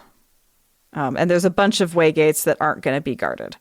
Yeah, but the Borderlanders probably are guarding it anyway. Right, but Rand's concern is the waygates near cities in the Southlands. Like, the Borderlands is one thing, and then the Southlands is another thing. And they never think about the Caemlyn waygate, mind you. But yeah, he had some steading wouldn't listen to them. Some steading didn't heed the warning, but the vast majority of them were like, yeah, sure, we'll put a guard on it or whatever. I thought he did send a letter to Elaine saying, please guard the waygate. Oh, that might have happened. Doesn't end up doing them any good because she has like two human guards on it or something. But right, it's something ridiculously small. They watch it, but that's it. They don't like should have just broken it. Bar it up or anything. Should have just taken the key out and do what Loial did, which was lock all the gates by taking the keys. Yeah. But yeah, so he gives Rand a status report of here's how many waygates you have to be concerned about. And that's where we miss Loial. That's where he's like, I remember being like, where does Loial go for the second half of the series? And it's like, this is a big part of where he goes. He's off on this mission to lock all the waygates. And it's a miserable mission. He mentions that Carlton doesn't have a sense of humor. And they've been traveling together for months. And like, so Carlton's this guy we don't care about. And Loial obviously didn't have a good time with. So it's like Loial spent a bunch of these books like being a miserable career. Weak. Weak sauce, Rand. This is not the correct way to use Loial. You should have kept him in a library with Min. And Loial is now trying to grow a beard because they don't allow you to address the Great Stump, which has been called for the first time in 1,000 years. You aren't allowed to speak at the stump unless you have a beard. So he's trying to fix that. And Rand is skeptical that he will succeed. But of course, he's got like the sketchiest little like faux stash going on, the one that you see on like 8th graders. You know, he is the Ogier equivalent of an 8th grader trying to grow a stash so that people will like sell him alcohol. I'm an adult, I swear. Are you? Not so sure about that. And it is funny because he will be given the right to speak at the stump because he's going to get married shortly, and Aerith will stand up for him, and he will go to the stump and convince them to not open the Book of Translation and instead to fight in the last battle. And it's not facial hair, it's marriage that gets you a place at the stump. You're not supposed to get married until you have a beard, so it is sort of a like one follows the other sort of thing. But yeah, it's the fact that it's a really weirdly controlling matriarchal society that dictates that, not your facial follicles. And the last time the Great Stump was called was 1,000 years ago in the War of the 100 Years when Norla was, stealing her Angreal for the first time. Okay. She actually was at the Great Stump, if you didn't know. Yeah, because they let Norla humans was into totally those. influenced. That's the thing. Always, yeah. Well, she had the Angreal to hide herself, so... Because Angreal work inside steading. Always. I mean, one of them... They actually do. That's the thing. We have the well. That worked in Farmatting. It totally canon that it would work in a steading. We looked it up. I think it's a word of Jordan or something like that. But yeah, the well would totally work. Because it's a little battery that you can tap into, even if you can't connect to the power grid. Yeah, well, I feel like the battery would have run out in the time it takes a Great Stump to hold a meeting, because they're like Ents. Fair enough. 3 years later. This is a very quick one. They make a decision within like a couple of months. They have to be hasty about the end of the world, yeah. Also, did they ever discuss the fact that there's a Waygate in Tarvalon? Does that ever come into play with the invasion? You'd think the Dark One would just like pour a bunch of Trollocs out of the Tarvalon Waygate, the way they do in Camelin. Maybe there's wards on it. Oh, that's actually a really good point. It probably the ancient Aes Sedai were like, no, this has a kill field on it. And I know the rats are getting in, but I'm guessing there's something a little more robust on the Waygate. Yeah, no, that actually... Because, I mean, Rand does that in Shadar Logoth. He does something like that. It makes sense that the Aes Sedai who built the tower would have been like, yeah, anything could come out of this. We're going to put a kill Trollocs field on it. We're not going to trust the ways to always filter that out. We're going to put our own guards on it in our garden. Thank you. That feels the one place where, like, maybe actually they've taken care of it. Yeah. I mean, not that we can trust the Aes Sedai to do anything reasonable, like guard the Waygate, but maybe it's enough of a deterrent that the Dark's like, we're just not going to mess with that. That seems like a poor idea.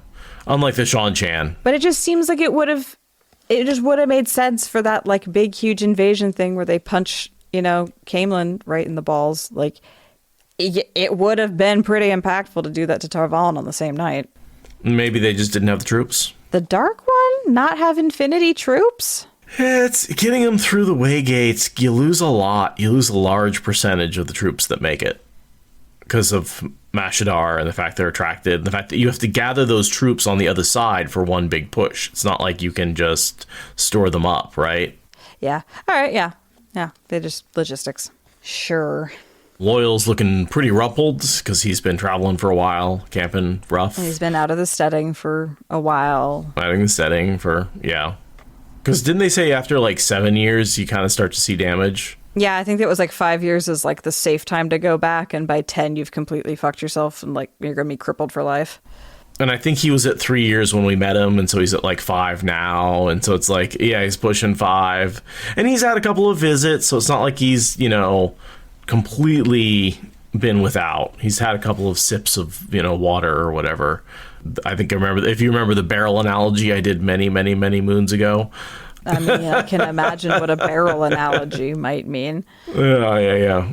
With the longing and stuff like that. So he questions if Loial's okay, and Loial's like, I'm fine. Rand's like, cool, because and then we get to talk about the impending marriage that has been chasing Loial around this entire series with Aerith.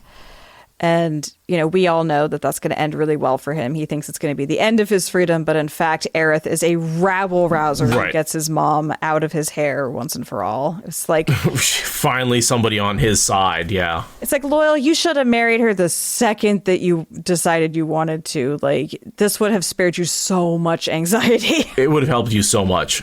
Aerith will expect me to settle down and stay home. Wives never let a husband go anywhere or do anything if it means leaving the steading for more than a few days. And it's like, no, that's not what's going to happen, Loial.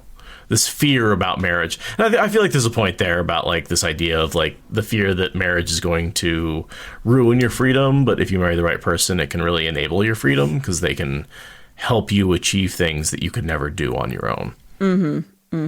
Yeah, the realization that marriage doesn't have to be a ball and chain. It can actually be a greater than the sum of your parts kind of situation. Right. It can be a standing on the shoulders of somebody else. Yeah.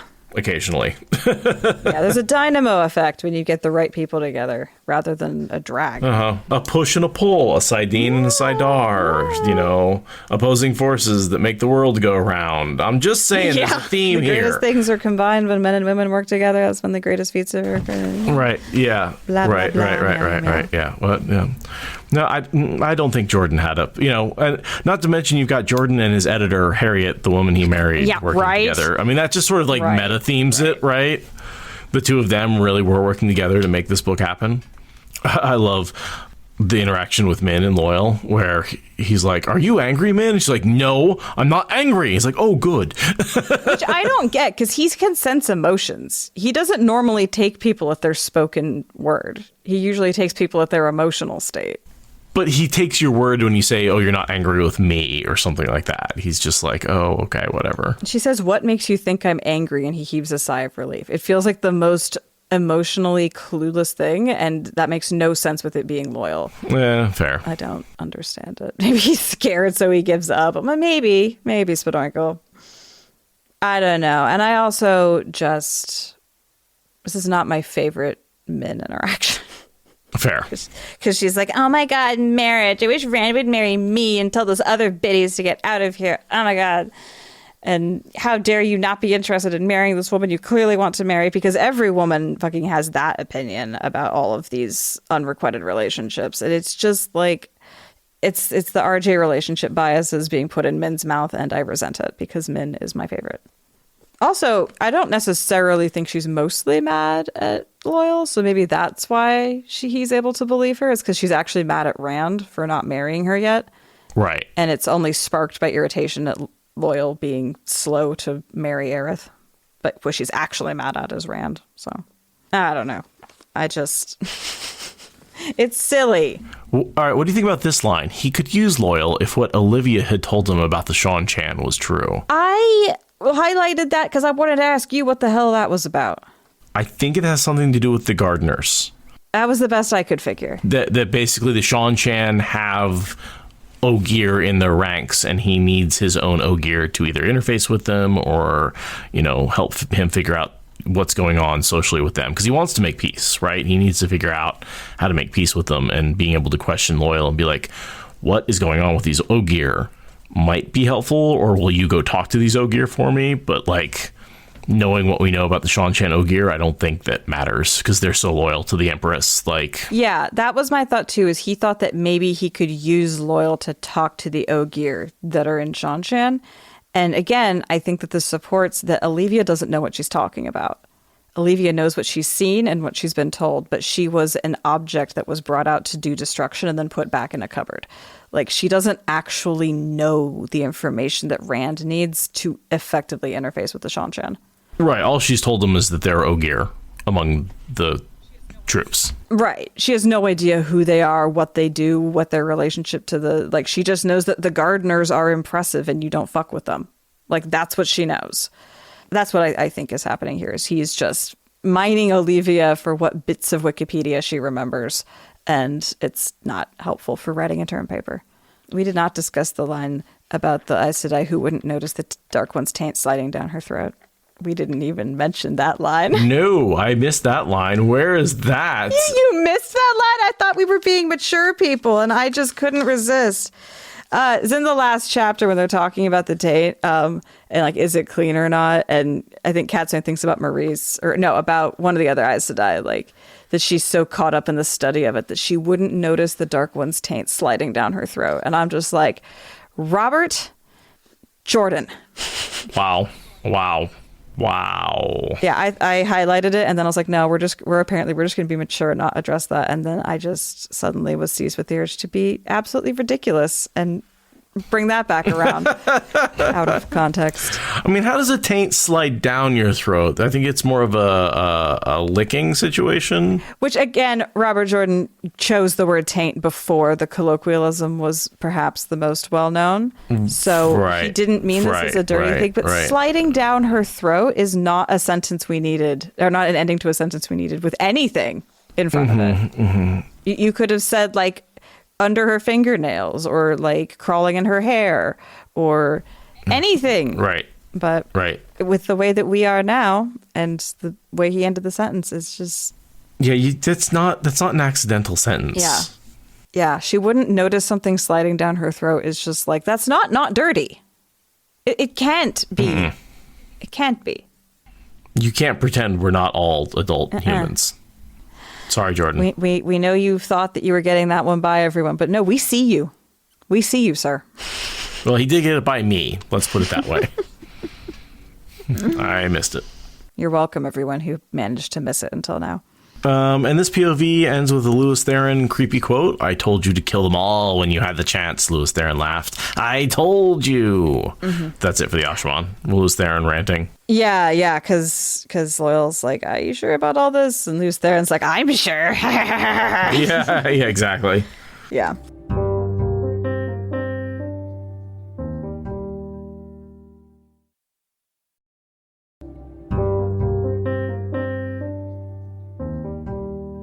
And then we POV switch to still discussing the Ashaman, but we're back with Cadsuane. And this is about the bonding, right? Are you sure that basically discussing, like, have the men bonded the women or have the women bonded the men? And basically, because it looks like there are multiple people with Logain, right? Tauvain and Gabrielle, that he must have bonded them, not the other way around. Because you couldn't have two Aes Sedai bonding one man. Yeah, that's ridiculous. No one would ever do that. Like, literally, Rand has multiple Aes Sedai. Like, come on. Right. Not that anyone else knows it, but... So at first I thought maybe they'd done like Maurice and Corvel and Portagion. Those are the women who bonded the Ashaman. But no, it's the reverse case. Yeah, and Cadsuane's like, is that turnabout? Is that fairness? I don't give a fuck about fairness. I'm like Soralia. I think that either you fought or you did not, and it was never a game. Fairness was for people standing safely to one side, talking while others bled. Like, this is the Soralia energy in her coming out. Or as I was just listening to Dresden Files, that sounds like a fair fight. And the problem with fair fights is you can lose them. Screw that. Yeah, exactly. Like, Aes Sedai do not do fair play with men who can channel. That's why ridiculous. would you? Well, with anyone, but particularly with men who can channel. But she's being faced with the reality that is being forced on her, and she needs to try to find balance. And balance is not the same as fairness. It's just balance, in her view. And we get this little backstory on Samitsu, which we saw first person, where she like lost her power with the group. Did we see Samitsu losing power? Are you thinking of the Gray? Samitsu gets appointed after. Yeah, Samitsu's yellow. There's a Gray who like totally... Marilili, I believe. Oh, okay. Maybe I am thinking of that scene. Yeah, Samitsu's kind of like the person who comes in after, as I recall. Okay. So now she's lost authority as well? Yeah, basically. When we last saw her, she was sort of in a power struggle with Sashal, and we're getting caught up on the fact that Sashal continued to be the stronger one of the two of them in that power struggle, and Samitsu felt more and more impotent. But all of that impotency was done off screen, basically. We're getting a few paragraphs of like, yeah, basically what happened to Marilil happened to me too. I wanted to talk about Samitsu a little bit in this. She could suffer the most astonishing collapses in her confidence. The stick never worked with Samitsu, but pats on the back did, and it was ridiculous not to use what worked. So how neurospicy is Samitsu that she has this absolute obsession with healing and can't get off of that fact and only deals with praise and can't deal with any criticism whatsoever and has complete collapses in her confidence in terms of emotional burnouts and... Yeah, sounds pretty ADHD to me. Yeah. Yeah, that rejection-sensitive dysphoria is coming through loud and clear. Also, the like superhuman abilities with the special interest rabbit hole. Yeah, that tracks. That tracks. Yeah. Mm-hmm. That's all I wanted to say about Samitsu. Samitsu's great. We got basically this description of her when she healed Darlin. Remember, we get news in this chapter with Bashir saying, hey, Rand, me and Darlin were both attacked with the whole like note that I could have sworn I wrote with my own hand. Samitsu is the reason Darlin survived that attack. And we had almost the same description of her from Cadsuane in that passage. Well, and didn't she like watch Nynaeve's healing ability and went, okay, yeah, I can do that better? Yeah. She was like, took one look at it, was like, rough around the edges, but I like the idea. I'm taking the idea. I'm going to take my hundreds of years of healing and refine it and make it better. And now she's like a better healer than Nynaeve. And Nynaeve's like, fine. Like, I guess healing's good. Damn it. Yeah, basically. Oh, and this is where I was talking about this line. He intends to do something very dangerous, Cadsuane replied. She knew exactly what he intended. She just did not know whether to stop it. And I was like, what? I don't know what that's a reference to. I assume the Shan-Chan. Yeah, it has to be the Shan-Chan. I just can't decide if it's meeting with them personally or making a peace with them. They're very different scales, but they're both dangerous. And when she's talking about that, lightning flashed outside the window, sharp silver forks in a sky near as dark as night. And that forked lightning, I mean, is that not the symbol on the Soldamm's robes? Oh, shit, you're right. Forked lightning bolts. Yeah. Yeah. Yeah. So, I mean, that's, the symbol for the Soldamm right there while she's talking about him doing stuff.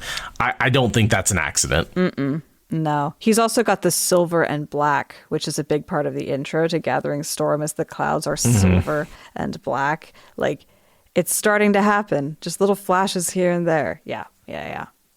And we transition POVs again to Rand, who is thundering, much like the storm outside, because the dragon is one with the land. Basically, he's yelling at Logain. Yeah, he's pissed about the bonding and how that's upsetting the balance between the various channeling factions he's trying to deal with. He's like, I do not give a shit what your tit for tat, fight for survival bullshit is. I just want you to fall in line. And Logain's like, look, that's not going to work. Like, I'm literally here as your last courtesy call that the Black Tower is completely not yours. That's what's important right now. Like, the whole I had to bond women to not get assaulted thing, that's beside the point. You need to deal with Taim. Randa does not want to hear it. Well, okay, and I have to talk about this quote. Are you saying you'll release them? He asked calmly. Will the Aes Sedai release those of ours they've taken? No, Rand said curtly and sourly. What's done can't be undone. The reason I have to reference this is because remember when he comes back from Dumai's Wells and he breaks the crown on Colivera's head, and he says, and she's like, oh, I've been crowned, what's done can't be undone, and he breaks the crown and fuses it back together, and he says anything that has been done can be undone. Well, that's when you're dealing with non-powered rulers. It's different when you're dealing with other powered people, I guess.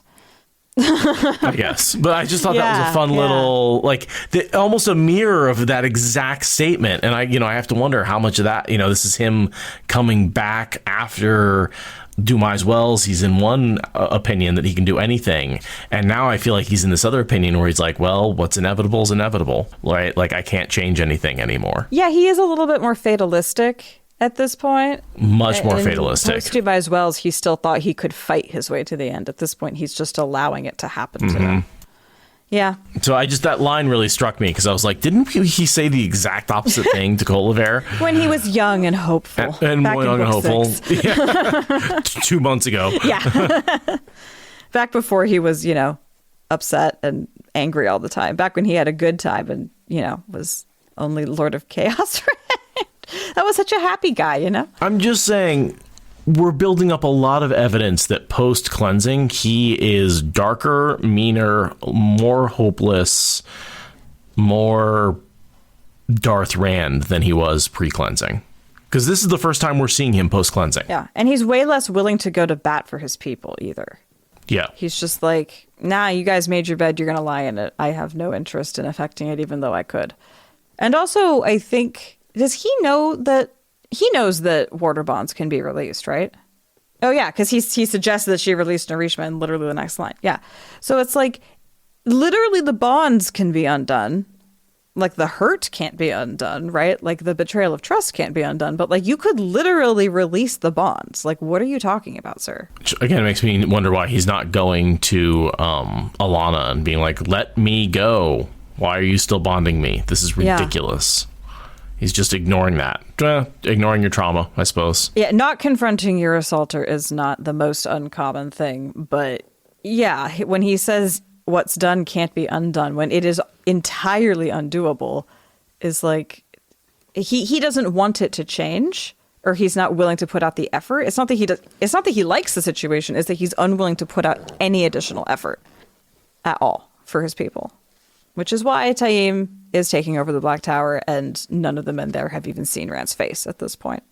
And then I have to read this because I think this is Jordan referencing himself and his wife. And he suspected Flynn would fight as hard to hang on to Corell as she to him. He was fairly certain that there was more between those two than the bond now.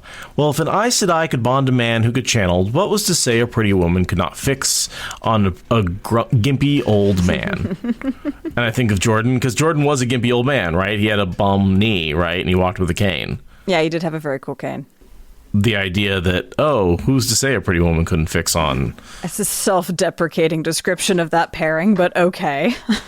I know, but like, I'm just, I kind of imagine him like writing that line in for Harriet when she's doing the editing, and to be like, did you catch that?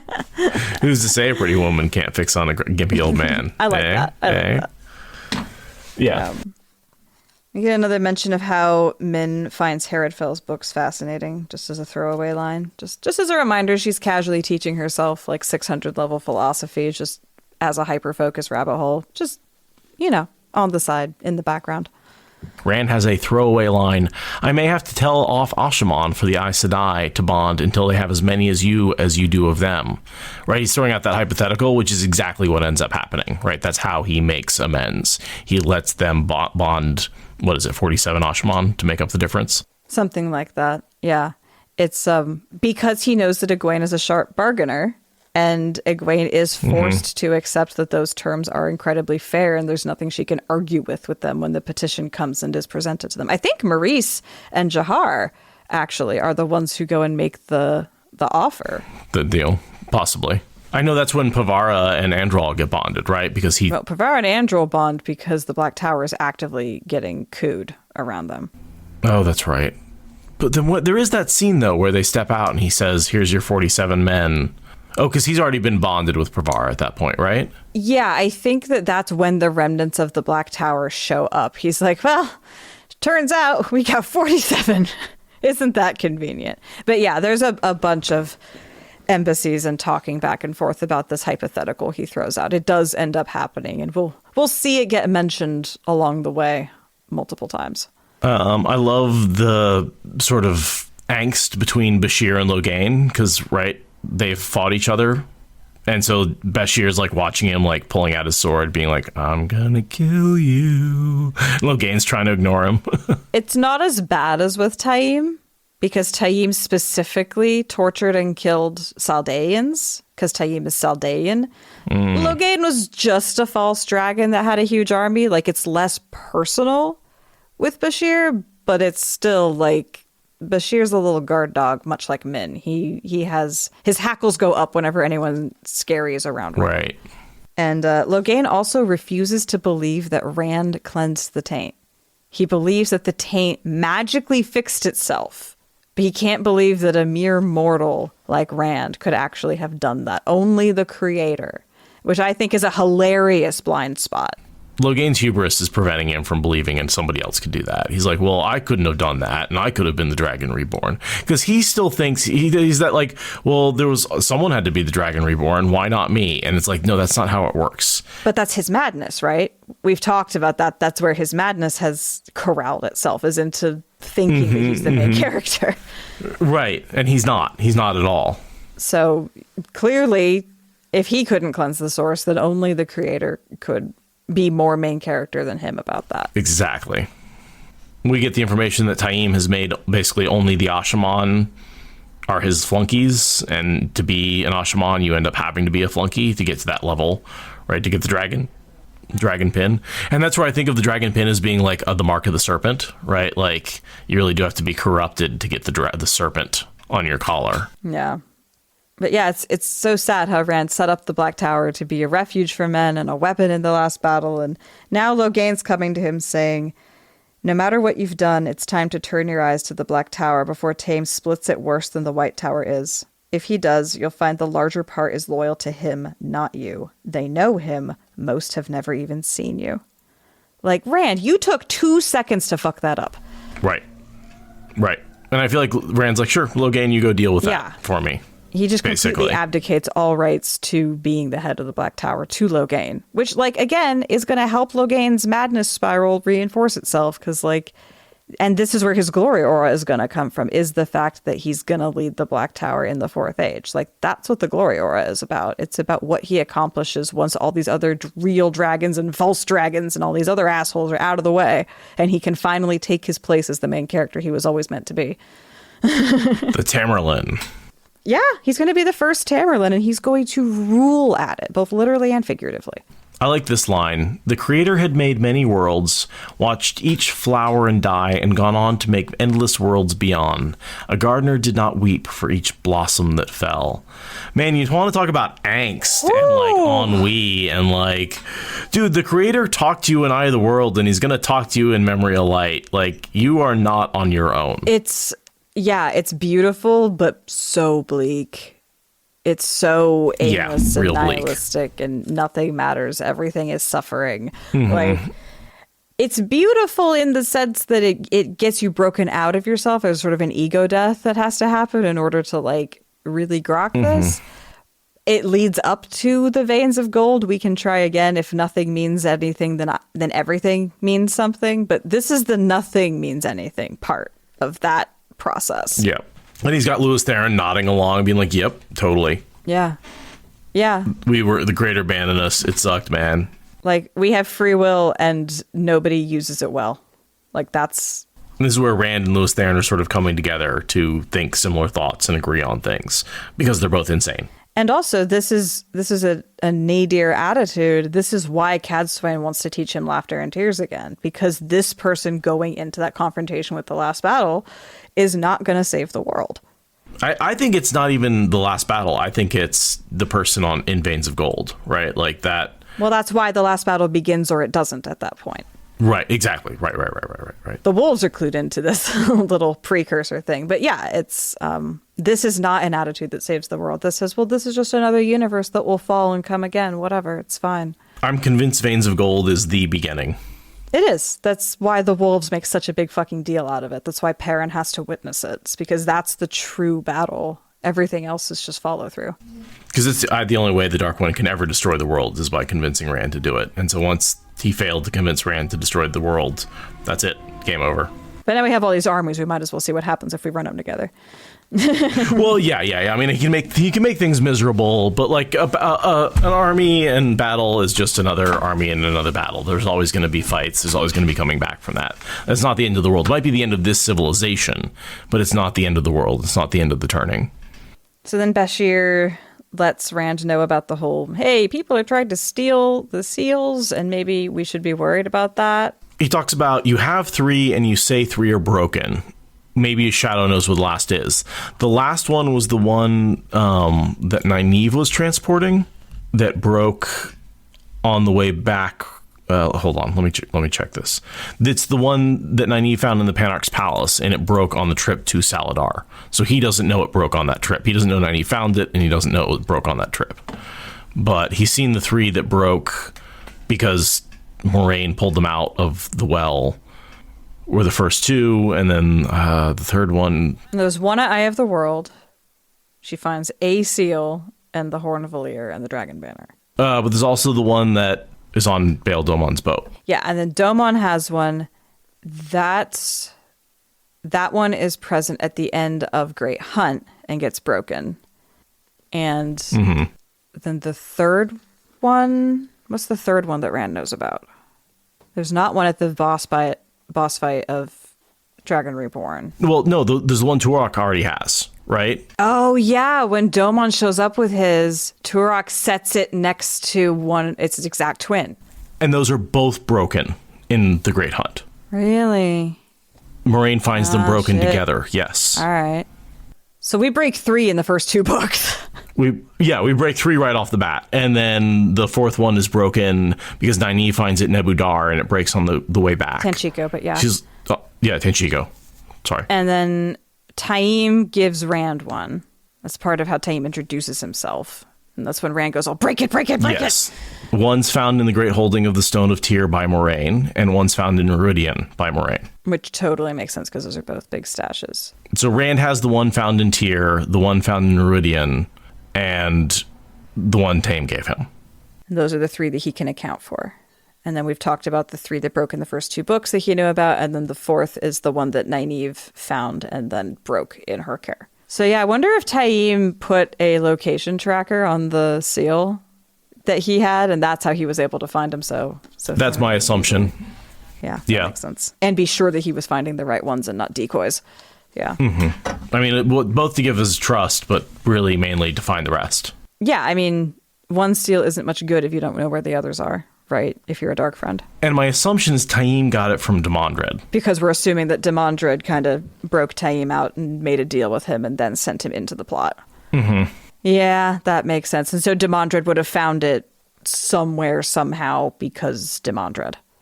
Yeah, that makes sense. And also tracks with the idea that he actually was Demandred at first. Like, he shows up with a seal. Like, how perfect is that? Like, yeah.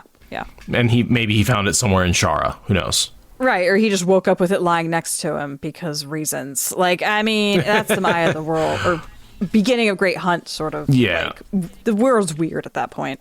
Would a seal go in a stasis box? Wow, yeah, maybe they exist a little bit outside of time and space anyway. They would do badly in a stasis box.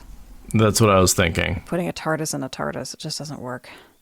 Yeah, I don't know. They're probably just all over the place, and Demon Dread was able to, like, survey the world of dreams for a snag and find it or something like that. Yeah, so, you know, we're all worried. We think that we still have 4 seals to go. We don't. We only have 3 seals to go. Sorry, everyone. No, only the 3. And then Loial's like, oh my god, Rand, you can't fight the Dark One. Like, I know that's your entire purpose for existing, but, like, that has to be allegory, right? Like, you can't literally fight the Dark One. It's so cute. He's like, no, that's my plan. Like, oh, that's literally what's going to happen.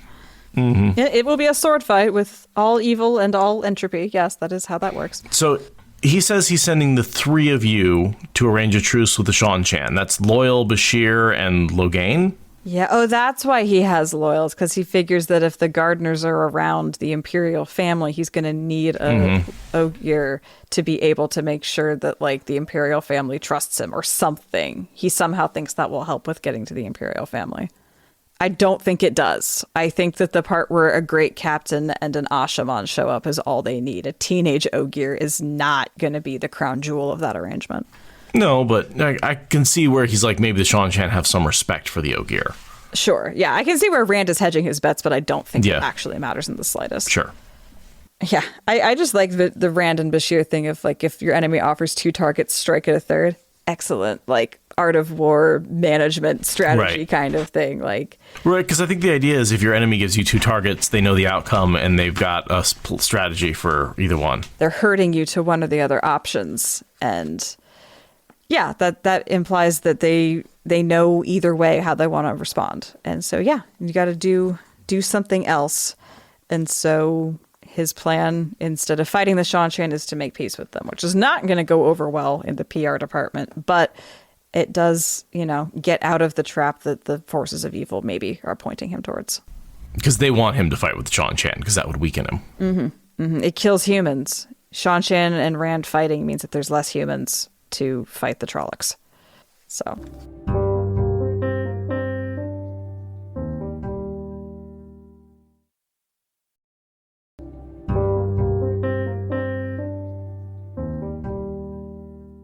And then, yeah, we switch to Elza's very creepy POV. All we've known up until now is that she's a dark friend. Now we get to see the dark part of dark friend.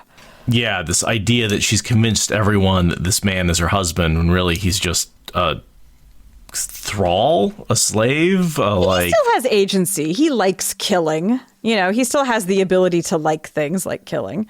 But definitely her subservient and like... It's a very quintessential Warder Aes Sedai relationship, really. Like, she puts it forward as like, oh, we're married, but actually it's just like an old school Aes Sedai with a trained dog kind of thing. That was what I was reading from it. It's like, this is how Aes Sedai have always treated their warders. She's just extra mean about it. Yeah, but she also tortures him on a regular basis. This is like... Yeah, she does. That's true. She has to mask the bond so she doesn't feel the pain, but that's not really a big deal. She's used to doing it all the time. This is a man that, like, if he fucks up, he is punished severely and painfully. Yeah, but he's not a thrall. He's just a warder that gets treated really badly. Sure, a thrall is probably the wrong term for it. Yeah, it's just someone who's enthralled to her. Yeah. I mean, for all we know, he didn't consent to the bond and she just fucking took him. Right. But yeah, she's cultivated the image that they're married to throw people off. It makes me think she found a dark friend who she could bond, who had the right properties, but didn't like give him much of a choice, right? She's not like looking for someone who's willing to consent to this. She's just looking for someone who she can force into the bond. Yeah, I would agree that it doesn't seem like she found a cool guy and then corrupted him or whatever. Like, probably, yeah, she saw him doing a murder in a back alley and was like, whoop, you're bonded to me now, by the way. Yeah. But he does seem to be content enough with the arrangement in the sense that he gets excited when she tells him that he's going to get to kill people. So, you know, dark friendery is abounding. He's not being forced into being a dark friend against his will. He clearly was there already. Interesting that Elza hates the lightning. I was trying to figure out why that was. Olivia I could get because, like, you know, it's the whole lightning Shan-Chan analogy. But I don't really get why Elza's anti-lightning. Is it just the light? I figured it was more just the startlingness of it, and she likes to be in control. She's one of those people who needs so much control that she'll turn to evil for order rather than like accept that the world is messy. More of a personality thing than a dark friend thing. Yeah. Or she got struck once as a child and just really fucking hates lightning. I mean, that's possible. Okay. But she hates the sound of screaming, too, and she's happy to make it. So I figured it was just a matter of she likes to control her environment. Like Grandal's like, you know that I don't go outside. Like, ew, outside is messy, you know? I guess what I find particular is she doesn't like the flashing of the lightning. It's not the thunder. It's not the noise. It's the flashes that really throw her off. I hadn't thought about that. And I thought that was weird because she hates the screaming, but it's not the thunder. It's the flashing. I don't know. Maybe she gets seizures. So, yeah, what does she do? She thinks about how Farah is a white Aes Sedai who's also black. I don't know that Farah is a name that I recall before or after. God, her warder's name is Feral, and this woman she's talking about is Farah. Jordan was tired at the end of the writing day when he wrote this. So Farah was taken prisoner by the Asha'man at Dumai's Wells. She's held prisoner by the Asha'man. She swears fealty to Rand and is held in Cairhien. Is she one of Verin's... Oh, she has to be one of Verin's compulsed swearing people. All right. So but she doesn't do anything interesting. She's just there for flavor text. There's no... Yeah, this is the last mention of her. Most of these mentions are from this chapter. She's mentioned in Lord of Chaos where she's taken prisoner, and she's mentioned in A Crown of Swords as a prisoner. And then Elza thinks about her here, but that's it. Unless something happens in A Memory of Light that I'm missing. Yeah, so she's recently learned that she has a fellow dark friend in the cohort, but it won't come to anything, so whoop-de-woo. And then, yeah, her final line is, the Dragon Reborn had to reach Tarman Gaiden, or else how could the Great Lord defeat him there? And I just like her logic. She so sincerely That's such a great line. And Rand believes her sincerity, and he's not wrong. He just misinterpreted. I mean, she's Black Ajah, so she can lie, but it's such an Aes Sedai way to approach this. It's fun. It's fun. You got to watch what they say. They don't necessarily mean what you think they mean. Yeah, I want you to make it to the last battle. You need to make it to the last battle. I need to save your life so you can make it to the last battle. And what's said after that is, so the Dark One, so the Great Lord can kick your fucking ass. It's like, it reminds me of someone who, like, they've, like, bet on a fight and they're trying to get, like, one of the fighters ready. And they're like, why are you working so hard? He's like, well, I bet on your opponent and I need you there to fight. I need you to make it to round 3 or else I don't win enough money. So, let's get you ready. And he's like, wait a minute. You think I'm going to lose? Oh, yeah, you're definitely going to lose. But I need you to fight. Mm-hmm. Yeah. Because if the fight doesn't happen, what's my even point in life? I feel like there is that, like, as a dark friend, they have been prepping for the Great Lord's return. And how can she prep for the Great Lord's return? Well, he's going to return to fight the Dragon Reborn. So you get the Dragon Reborn to the fight to make the Dark One return. Yeah. Yeah, totally. There's a little bit of a, and I know you haven't read them, but in Stormlight Archive, some of the bad guys have a similar sort of idea. They want to get powerful again. They want the power of the gods, so they bring back the bad guys so that they can get the powers of the ancient powers of the good guys. And it's like, that's not a good reason. Look, we got rid of the bad guys and the powers for a reason, right? Like, that's literally what the bad guys in the Ruins of Ombre are doing. They're like, how when we unleashed ghost monsters on everyone, they liked us. We should release ghost monsters on everyone so that they'll need us again to defend them from the ghost monsters. This cannot go badly. And it's just like, what? Yeah, I guess it's just human nature. Yeah, false flag shit. And like, let's create a crisis so we can take advantage of that crisis and gain power. And then be surprised when the leopards turn around and eat our faces also. Right.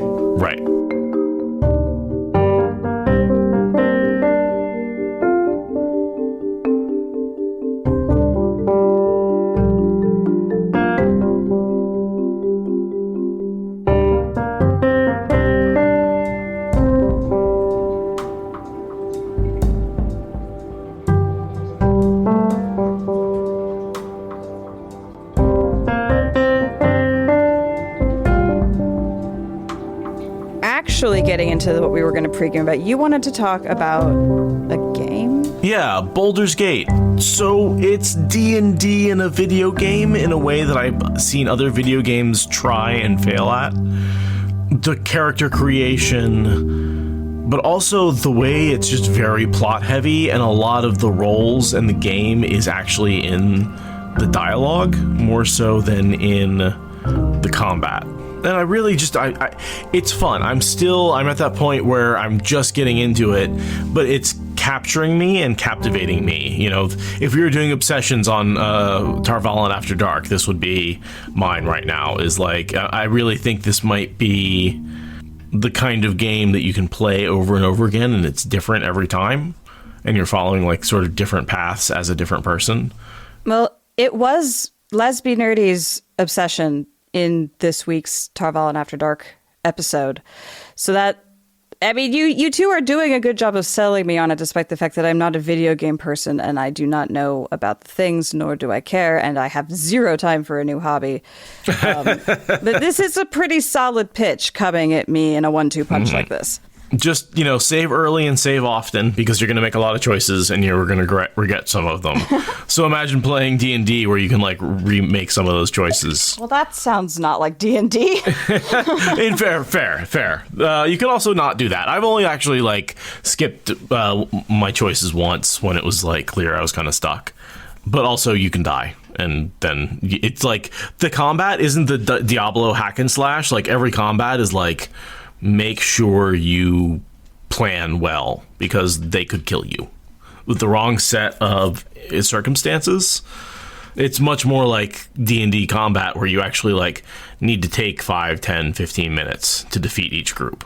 Anyway, just a pitch for people. If you like playing D&D, but you don't have a group to play with, or you just like playing some video games, I think this is a good one. It's worth giving a shot. Nice. Well, all you nerds know what to do. Probably continue to not, but you never know. And in domestic news, I refinished my floor with sticky tiles, so we'll see how well that holds up. But it looks much better.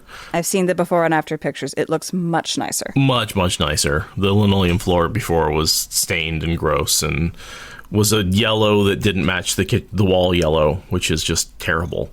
Why would you do that? Why would you have two different non-matching yellows in the same room? It's atrocious. So, have you seen my kitchen with its, according to my stepdad, 7 different yellows? You have seen my kitchen. It has 7 yellows in it. I mean, at that point, that's more of a motif than. No, it's chaotic. Is what it's chaotic. That's fair. It is. Like 2 or 3 can be a motif. It's at 1 per different surface at different depth. It's just, I mean, you aren't a homeowner, but because you're talking floor stuff, it's like, homeowner shit. Isn't it fun? Yeah. But it's nice to be able to take control of your own space and make it look the way you want and make it clean, even if it is an illusion as a renter. Like, having some agency over your own space is still important. It's important, and these will come up. They're just like stickers. They'll, I might have to clean off some sticky residue when I move out, or I might buy the place. We'll see. That is a goal of mine. It's actually a place you could buy. Yeah, because it's a condo, so it's only like crazy expensive instead of completely out of reach expensive. So, it might be a stepping stone to actually owning a house someday. God, maybe. Bold of you to assume there will still be houses to own. Right. It might be a stepping stone to buying a van down by the river at some point. That's the real life, right? That's the real life. That's the real goal in life. If you work hard, one day you can own a van down by the river. Yeah.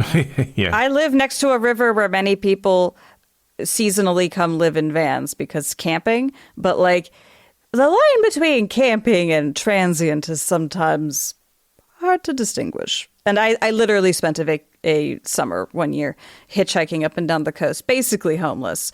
But we saw it as a vacation. We saw it as like a trip on a budget, but like we were basically just deliberately homeless for 2 months because you can just camp down by the river. And it's really nice, actually.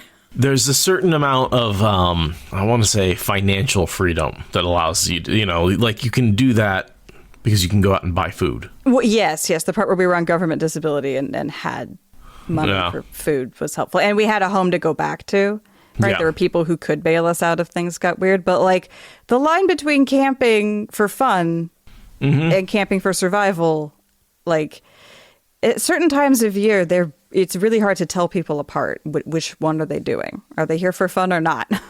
When I first moved to Portland, I moved with what I could fit in the back of my car, and I camped on a friend's backyard, or a friend of a friend's backyard, and that's how I moved into Portland. I didn't have an address. I wasn't living anywhere. It took me like 2 weeks to get an address, but I was at that point, I did not have a home. I was homeless for a couple of weeks when I first moved to Portland. And I was lucky I could get a place, and that there aren't all the rules in place that there are now in terms of renting. Like, it would have been really hard, I think, to do what I did 12 years ago now. Yeah. Wow, you moved to Portland 12 years ago? 2012. I did the math backwards there. You're coming up on 12 years. Yeah, this spring. Nice. Well, I'm glad you made it. We're all glad you made it. No, that's always fun. It's always kind of fun to look back and go like, man, 12 years ago, I uprooted my life and decided to move across the country, literally from coast to coast. I went from Virginia on the beach to Oregon, or Virginia not quite on the beach to Oregon not quite on the beach, I should say. Fuck the Atlantic. Oh, God, awful ocean. The Pacific's so much better. A little more scary, though, I will say. It's not a Pacific Ocean. Like, a terrible name. Absolutely ridiculous name. This is not a Pacific Ocean. Have you ever looked up the definition of Pacific? It is not this ocean. What's the definition of Pacific? Calm, mellow, chill. The Oregon coast is none of these things. No, it's a jagged, cliff-faced. The waves are huge waves, ginormous waves. We have lighthouses like every 3 feet because it's such a rocky, intense topography. Like, it's so intense. The storms that come in off of this ocean are so huge, and they call it Pacific. Terrible name. Yeah, presumably the same root as pacifist. Like, Pacific. Like, Loial is Pacific, you know? Like, but the Pacific Ocean is like Rand in these chapters.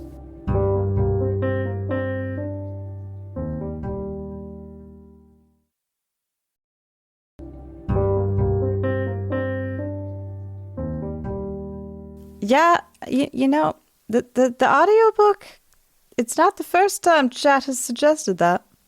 I would have fun with it. It's one of those things that's hard. It's a lot of work. You know, I actually did a full audiobook for my father. Oh, yeah, you did say that a long time ago. Earth Abides, which is an old sort of 1950s, 1940s sci-fi end of the world apocalypse thing that was my dad's favorite. We used to read that every year. And it's not super long, but was a lot of work to put that together, I will say. And so it's one of those things where, and me and Patrick also did have a author pay us to put together an audiobook that's available on Audible if you want to download that. And that was 100% Patrick reading, and I did the editing on that one. Yeah, Swole remembers. When Patrick was reading that book, he was pronouncing, I'm going to do it right, brazier, right, which is the grill-like thing that you have coals in that you burn stuff on, as brazier, which is bra. And we recorded a solid 10 chapters, and the author was like, so I love what you're doing, just one thing. It's not, and it was one of those words that occurred like every 3 paragraphs. Oh, no. So we had to re-record a bunch of lines, and I edited those in. Oh, that's funny. Yeah, add some more coal to the bra. Yeah. Stoke up the bra. Oh no, the bra fell over and it caught the building on fire. Because the magic system involved burning herbs to basically get high. That's how you did magic, right? So they always were burning the herbs over brazier. Yeah, in a brazier. Oh, that's funny. That bra made me high. Yeah, no, that was a fun experience, and I would love to do it. It's just, man, the We don't really have the hardware to do audiobooks. Our quality just isn't quite. You might have, with your upgrade, you might be able to do it now. Yeah, this is probably the low end of audiobook quality mics. Right. Like, there really is a difference between podcast quality and audiobook quality. And they record at a much higher bit rate with lossless format. Like, you want a treated room. Like, it's a different level of work to get to the point where you really can record audiobooks. But that hasn't, that being said, man, how many auditions have you and I put out there? It's not a small number. We've definitely tried. No, we did like a dozen, maybe. Yeah. And I know I did a bunch more by myself, and I did some with Patrick, and it's just we were missing something. Well, I think it's just really crowded nonsense for the freelance people. Like, that too. To have the ability to break into the more rarefied marketplaces is, it's beyond what we got. I think I almost have the setup for it because I've got the cubicle. But I do not feel like being an audiobook narrator. I would love to be an audiobook engineer, sound engineer, put her together a person, but I don't want to do the recording. So having the space for it is not helpful. I would love to do the recordings. I would love to. Well, if anyone wants me to record your audiobook, let me know, because I will do it in a heartbeat. Yeah, well, you can always turn a closet into a recording booth. Like, the foam and the equipment is, like, you can make it happen on a budget in your house. Or not a budget. I don't need a budget. I have enough money. I can buy myself I'm just saying you don't need, like, VC capital. It's like, you can do it. You can do it. Right. You buy yourself a decent microphone and pad a closet, and you're good to go. Yeah, and I do know we've got Raven's writing channel here on Raven's writing prompts here under entertainment in the channel. So hopefully someone there finishes a book and wants me to narrate it. Yeah, if anyone wants narration, Fox and Raven Media is definitely in the audiobook curious space. We would love to explore that. But should we explore the book? Yes. That was a chapter change that we got distracted on. Thank you for listening to the Wheel of Time Spoilers podcast. Rate us in the Apple Podcast app or support us on Patreon. Is that good enough?